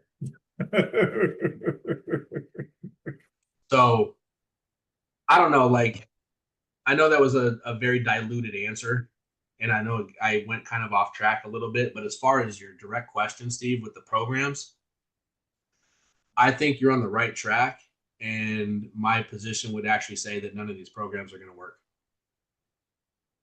Because you asked, and take into account with BlackRock, right? We've talked about before with BlackRock trying to buy up all the homes, and we've heard constantly from Robert Kiyosaki talk about what was he saying? Us going into UBI and you'll rent, not own anything, and be happy. If that's the direction big business is looking to go to with the Fed's help, why should these programs work for anybody? Right. I think it's just a step to say that, in all honesty, is to show that Trump is doing any and everything that he can to do what needs to be done. And this is why it's so upsetting to see such a difference and the blinding of what individuals are looking at these days when they're like, nah, the shit that he's doing is it's wrong, it's wrong, it's wrong. No, it's, think of it in a different light. Like, look at this. Like, he's trying any and everything he can do. And maybe it's just a factor to push the Fed to do something. But ultimately, we have to see the job market coming up. Now, speaking of the job market and NFP, the market is going to do whatever it's going to do regarding NFP, and it's going to react to it one way or the other, right? One thing that has come to my attention recently, and we talked about this on a Zoom call on a London session, I believe, Zay. When these numbers come out, those numbers are said to be official, but then they get revised, right? And a lot of people that are on the liberal side were saying for 4 years that Biden's economy was booming, right? It was booming. It was booming. Oh, jobs here, jobs there, because they're looking at the jobs report, right? We have seen a different story. They were claiming no recession. We were saying, oh, it's a recession, borderline depression, right? Mm-hmm. The job market is booming. Oh, no, it's not. And the original factor was because the COVID jobs, a lot of them were just flat out erased and just removed. So at that point, if you take, what was it? We were down, oh my God, if you look at Forex Factory from 2020, we were down millions of jobs. And a lot of them went obsolete. Like I said, just erased, closed out, not even backfilled, right? But then these numbers started coming out, and it was positive NFP, positive NFP, positive NFP. You know, in July, it came out, and I believe that it probably went fairly unseen, that Joe Biden's economy was off by 2.5 million jobs. So for whatever they said that he had as far as the job market growing, the positive number, it was overestimated by 2.5 million jobs. Unfortunately, that came after his term. That announcement came out after his term. Now, one thing that Daniel has always said is they will always tell you the truth. Whether it's in context, it will never be direct. But either it's in context and you have to read between the lines, or something will come out down the way. This came out way down the way. But think of how many people now will just put that to the side and not believe it because it's out after his term. But we know from the charts, the job market was bad. It's still bad. It's still bad. So the job market needs to be under control. And if this doesn't come out positive, like I would like to see NFP come out at 150,000 jobs. I would like to see it double, because even if it gets revised, it's probably still going to be slightly more than what the 74,000 would be, even if the number comes out at 150,000, right? If it's at 150,000 and gets re-reviewed or whatever, and it's like, okay, well, you know what? It was only 100,000. Cool. I don't care. That's 50,000 jobs less than what they announced, but it's still 26,000 more than the forecast. That's still a positive step in the right direction. That's not necessarily a bad thing. It's light at the end of the tunnel. That's what we're looking for, is light at the end of the tunnel. But we've also said this whole time is that it's going to get darker before it gets bright. This is where we're at right now. That's why I say I don't feel like any of these programs or this emergency is going to do anything. I don't think 25 basis points is going to do anything to the Fed rate. We're going to see it react into the market, but all that's going to do is allow people to turn around and make more money off of the stock market after the reaction of more supply in the DXY. That's all it's going to do. In fact, we may turn around and even see crypto still drop. If rates are dropping and there's more supply of the money, why are people not buying crypto right now? Oh, that's because people don't know what the hell's going on because of these tariffs. I will tell you that I feel like crypto is directly tied to the tariffs. The reason being I say that is because right now, with crypto being up in the air, it's not as stable as the stock market. And if you have investors that are diversifying their portfolios, they probably have got more money in the stock market than they do crypto, but they got money in both. The first thing they're going to do is sell off their crypto because it's not going up like they expected, right? Although a lot of those guys will actually understand how the market works. They understand the patience.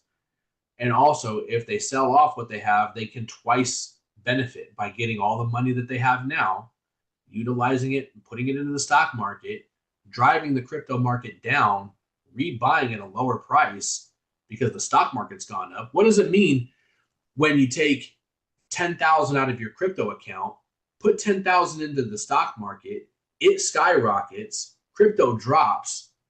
You've now taken your 10 grand that you just put into it and made 20, 30, 40,000. But then what did we talk about at 66 cents? How many XRP coins you're going to get? 1,457, right? Something like that. You get to buy that many as soon as the market drops. It's a win-win situation. Like, let's be honest. I don't care what they tell me in regards to, oh, miners this and crypto laws this and crypto. No. I'm looking at from an investor perspective that people are going to sell off so they can drop the price, put it into a different sector, rebuy at a lower price in the next month or so. Why? Because the stock market is still reaching all-time highs. The all-time highs are only lasting for like a week, and then they're going up and breaking them again. Yeah. I want to ask you about that. So we're getting a rally in stock market, right? We're seeing that across US 30 now, SPX. Gold's been gaining like crazy. Are we looking at this as the market's hedging against possible inflation, or rotating in and out of high risk assets? Or are we talking about, like, so if it's from a trading perspective, should we think about reducing exposure to volatile tech plays, let's say for like NVIDIA or OpenAI, or you got Google and Microsoft, and move to more safer risk to reward, or get behind the gaining of stocks and gold over the next 3 to 6 months? So if you follow the money, you get your answers, right? Mm-hmm. And in my opinion, Donald Trump is a walking dollar sign. And Donald Trump he desperately wants the crypto market to succeed, but it's still so brand new. Where has Donald Trump made all of his money? Stock market. right? Mhm. So also with the other factor that the stock market has crashed 100 years ago, but from that crash, it's never gone down again. Like, I'm talking about to reach new lows, right? As far as corrections go, there's corrections from the 70s and 60s that still need to be happening. If all the corrections needed to happen, the stock market would go the Dow Jones market would go all the way down to $12,000. But we're sitting at like $46,000 right now, right?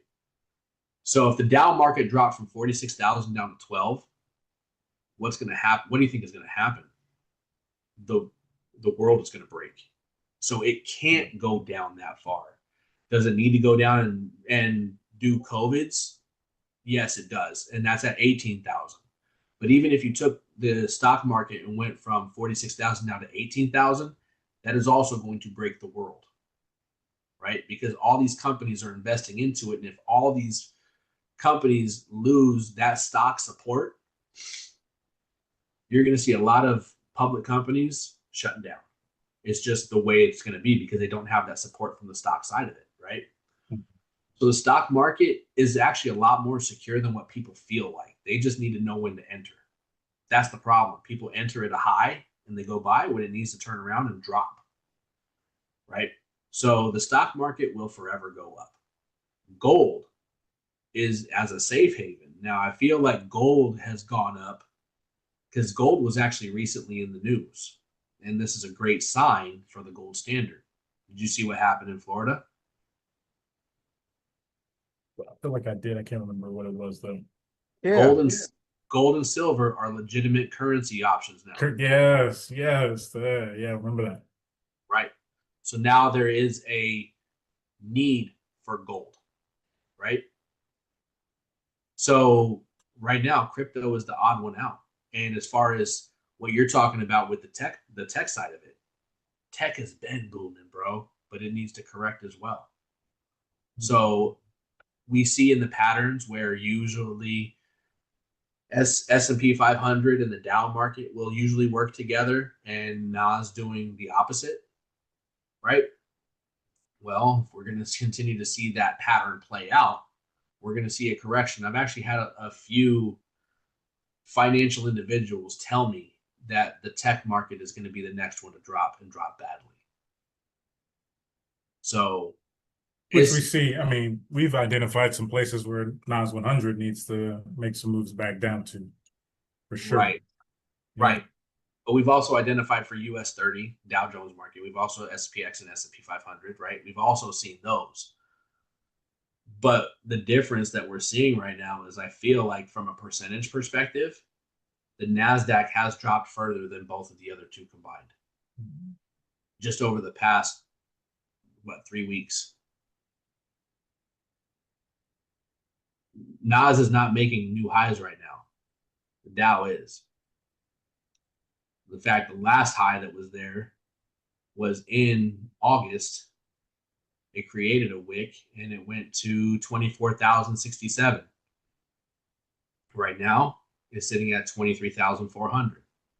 So we're $700 a share of the NASDAQ down, right? So depending on that percentage compared to the US 30, which I feel like US 30 is actually still going up overall, we're kind of seeing where the tech is taking a little bit of a dive. But what also is included in tech is a lot of these, not only AI companies or computer companies, you're talking about NVIDIA and whatnot, but you're also talking about financial, Cash App, PayPal, Venmo, right? Those are considered as online financial systems. And guess what happens when the banks fail because of some of these things? You've got, bro, I haven't used my PayPal account since I worked there. There's no need for me to. I'll just use my debit card online. I think people are not so scared of things that have happened that, they're probably doing direct payments these days rather than utilize services like PayPal just because they have 200 million accounts open. It doesn't mean that that's many accounts that are being used, you know? So, you know, the other side, when you've got cars, right? You've got Tesla involved in not only NASDAQ, but I think it's also in the S&P, right? But when you've got tech like Tesla, okay, well, unless you do something different outside of vehicles, what's going to go when the housing market goes and we end up in a bad economy that's even worse than now? People aren't going to be buying vehicles, right? It's crazy enough that they're already starting to come out with electric vehicles that are affordable. They're in the $30,000 range now. Why is that? Because they haven't been selling many. If you're a car salesman, I'm sorry, you have to be a super sniper and fairly heartless to be able to succeed. Same thing with real estate right now. Like I couldn't do it because I'm too honest of an individual. Look, man, now's not the time to buy. You're going to get a high rate. You're going to get a price that you don't necessarily want. Like I even told people on here, wait till the system breaks. That's what I'm renting myself. I'm still renting. Why? Because the system is going to break. It's got to. Anything you're on right now should be a producer more than taken out of your pocket. Right? And so if you have a home, it should be rentable, right? It should be producing income for you rather than you living in it and it becoming a liability. Well, and right now I'm in that liability stage, but that's because there's two factors for that. Right? Two factors that we're not making any excuses. Let's bring the accountability portion back, right? But think about what has happened. I sold my house at the peak time, right? I opened my business, but the sales for the business haven't been to what they were expected when we had originally opened. People are spending less. They're not familiar with the type of food that we sell, right? So, and then plus, when you open a brand new business, it takes anywhere from 1 to 5 years to actually become profitable, when usually it's after 2. But when you're talking about doing it within 2 years, that's not doing anything organically, right? If you let something happen organically, it's going to take the 5. If you start putting money into this, that, and the other, ads, advertisements, whatever, you know, it's going to go quicker. I didn't have that luxury, right? So I took on a business. We opened a business. We are growing. It is doing fairly well. It's not to where I'm able, and which is a good thing, because I wouldn't have wanted to buy a home right now anyway, because nothing has changed for the better. Nothing. Sellers are dropping their homes to 10 and 20 and 30,000 under asking price just to sell them because they want to unload it. So their asking price might be 100,000 over. They drop at 30,000. Okay, so they only make 70. If they owned it for less than 2 years, depending on the state that you're in, it could be 3, it could be 4, but depending on whatever state you're in, you might be paying capital gains taxes, which is about 22% right now. You're talking that $70,000 is going to be down to 50 mad quick. Now take 50 grand, and what are you going to do? You got to put 20% down on a home, unless you're in an FHA, which FHA only requires 3.5. Okay, 3.5% off of a $400,000 house is going to eat up what, $18,000, $19,000 of your money, right? So now you're talking my 50 grand is now sitting at 30 grand. What am I going to do? Because 30 grand isn't really a lot of money. To survive in Arizona, you have to have $133,000 a year in income to survive in Phoenix. So yeah. And guys, if you haven't taken the time out yet, look the numbers up. Look at the numbers up right now on average of what you need to be bringing in for your state, guys. It's astronomical, right? Very important. Very important. Necessarily easy to scale to for some of the positions that some of you guys may be in now. If you're already at that level, fantastic. You're investing, you're doing right by your money, great. For those of you that are below that significantly, it's long past time for you to make some adjustments. Yep. And where you make your extra income is on the side. It's not going to your 9 to 5. The only way you're making money on the side by going to your 9 to 5, wait, did that rhyme? Bars, is going to be a 401k. But a lot of people's 401k, depending on where you put it, because they give you this long laundry list of different sectors you can put it into. You have to know what to put it into. The conversation I had with my buddy here, we were sitting here talking. He was asking, like, talking about his 401k. And I asked him, I said, who do you have it in with? And he said, I don't know. And what I mean by who you have it in with is not who you're investing with, but where your money is going, because it's based on stocks, right? I told him, I said, if you're not putting your money in your 401k investment account that is based on BlackRock, you're doing yourself an injustice. 100%. BlackRock is going nowhere. So he's gonna go to work. He's gonna look at where his 401k goes, and he's gonna redirect it based upon BlackRock rather than what he had beforehand. It's a smart play. Yeah. A smart play. That's what I'm saying. When you follow the money, A, it'll come in for you. B, you'll get your answers. And C, you can actually profit off of it. But my point to that was those side jobs, that's a side job, right? Your 401k. Right. Your side job is trading. Your side job is crypto. Your side job is an active opportunity that's physical labor that's bringing in extra cash, right? I have something truly special to share with you today. Have you ever dreamt of financial success and didn't know where to start? Look no further than Independent Trading University. At ITU, we offer a diverse range of courses, from Forex basics to advanced technicals, along with comprehensive fundamentals education, mindset coaching, health and wellness guidance, plus stock and crypto trading strategies. That's right. Everything you need for a well-rounded trading journey, all in one place. Our mission is clear, helping you make extra income by learning the art of trading.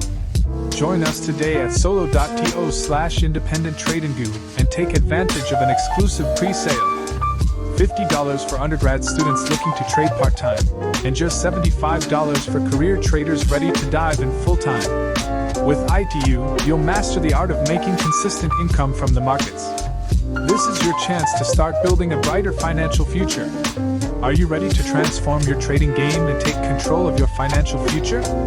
Look no further than Independent Trading University, your one-stop destination for comprehensive Forex education and so much more. Whether you're a beginner or an experienced trader, we've got you covered. We believe in a holistic approach to trading success. Gain a deep understanding of market fundamentals, master your mindset, and prioritize your well-being. We're here to support your growth every step of the way. And let's not forget about stocks and crypto. Discover exciting opportunities and learn strategies to make extra income. The best part? We're running a limited time pre-sale for new students. Don't miss out on this incredible opportunity to gain the skills, knowledge, and support you need to succeed. Ready to make connections with your financial future?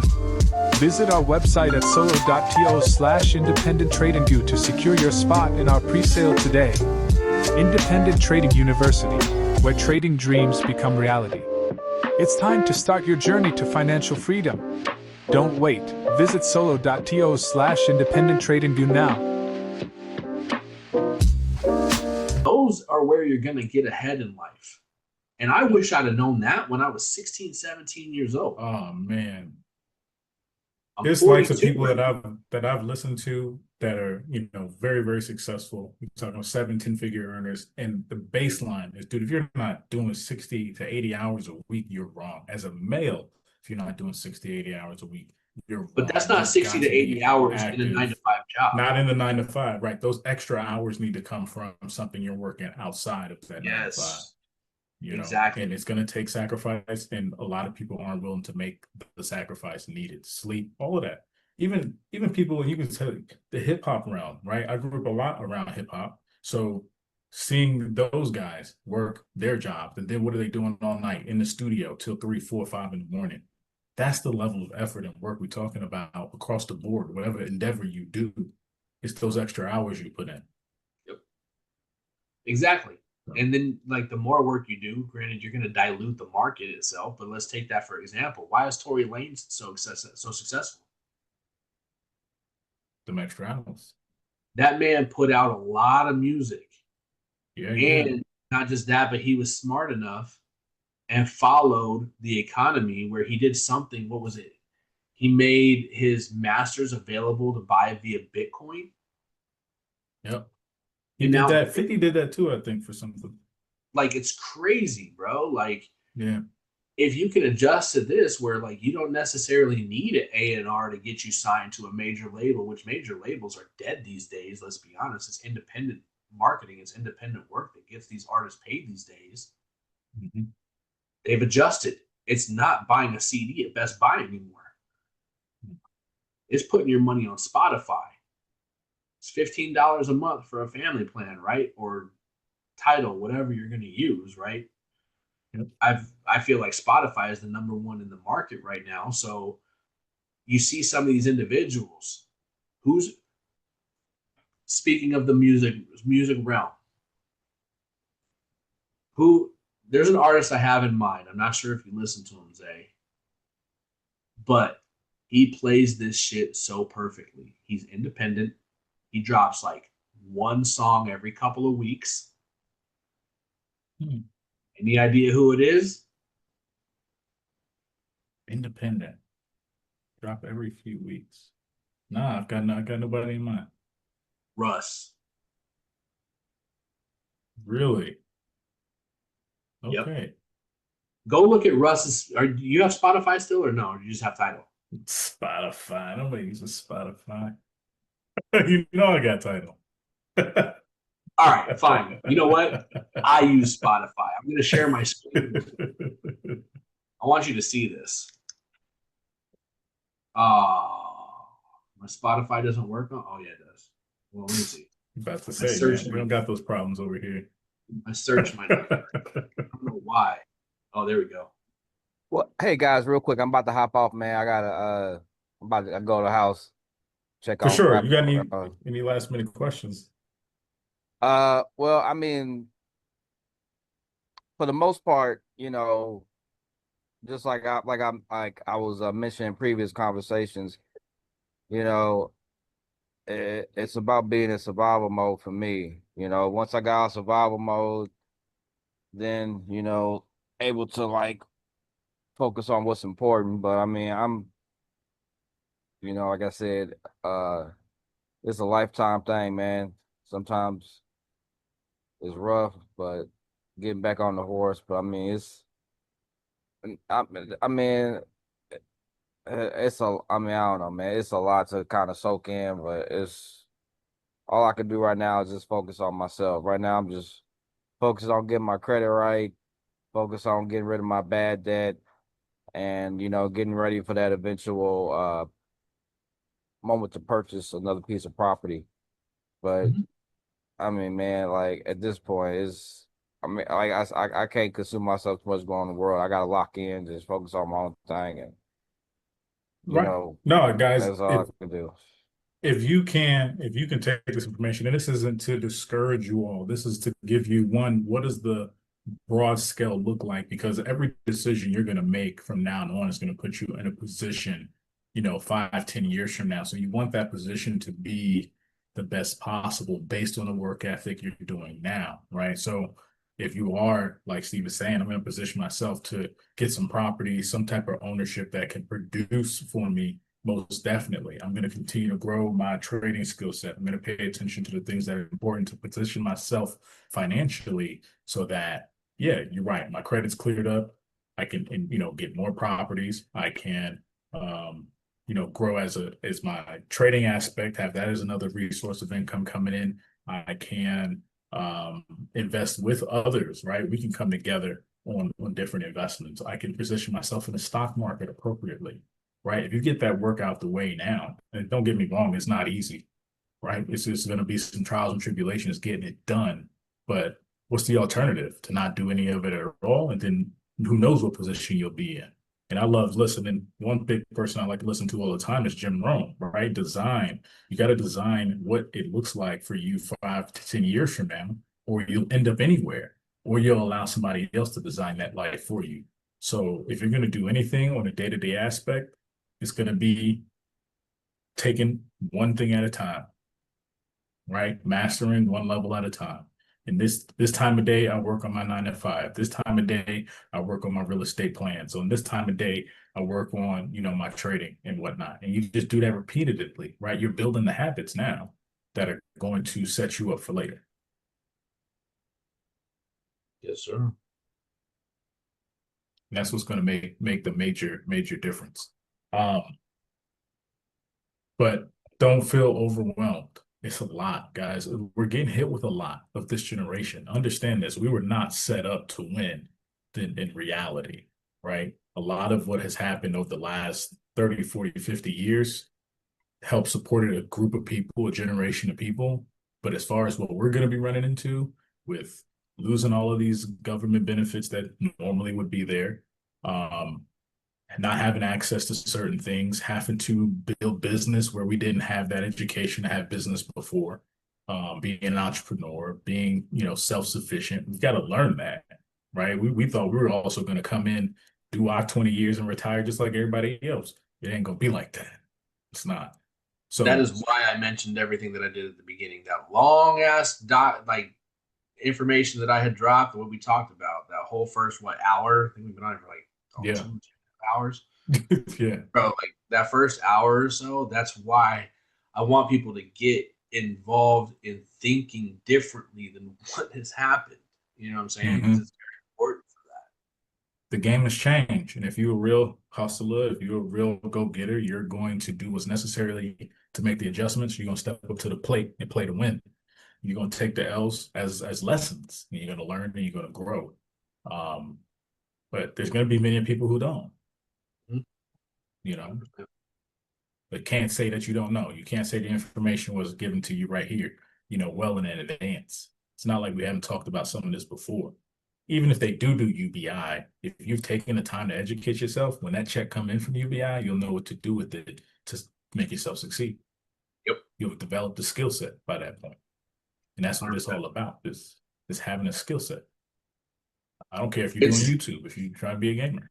It's personal evolution. Yeah. It's the next evolution stage we're in right now.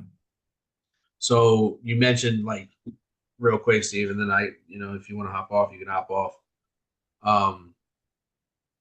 You were talking about like worrying about everything that's in your own backyard. Yes, that's what you should be heavily concerned with, because that's the only thing that's controllable, right? But it doesn't necessarily mean blind yourself to what's going around you, because you're going to have many distractions that are going to be thrown your way. If you know how to react to those distractions, then you know how to react, but you're prepared for that.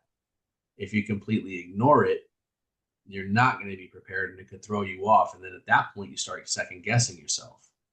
That's what I don't want to happen. That's why I feel like it's important to have gone through everything that we talked about here, because there are distractions left and right that are going to sit here and keep you in, or try and keep you into the same mold that has been for the past 100 years. Like Zay is talking about, if you don't evolve yourself, you don't step outside of the box, then, you're going to, all you're going to do is just repeat history as it's gone. So my point is don't try and control the uncontrollable. Just be cognizant to what is being thrown your way. That's it.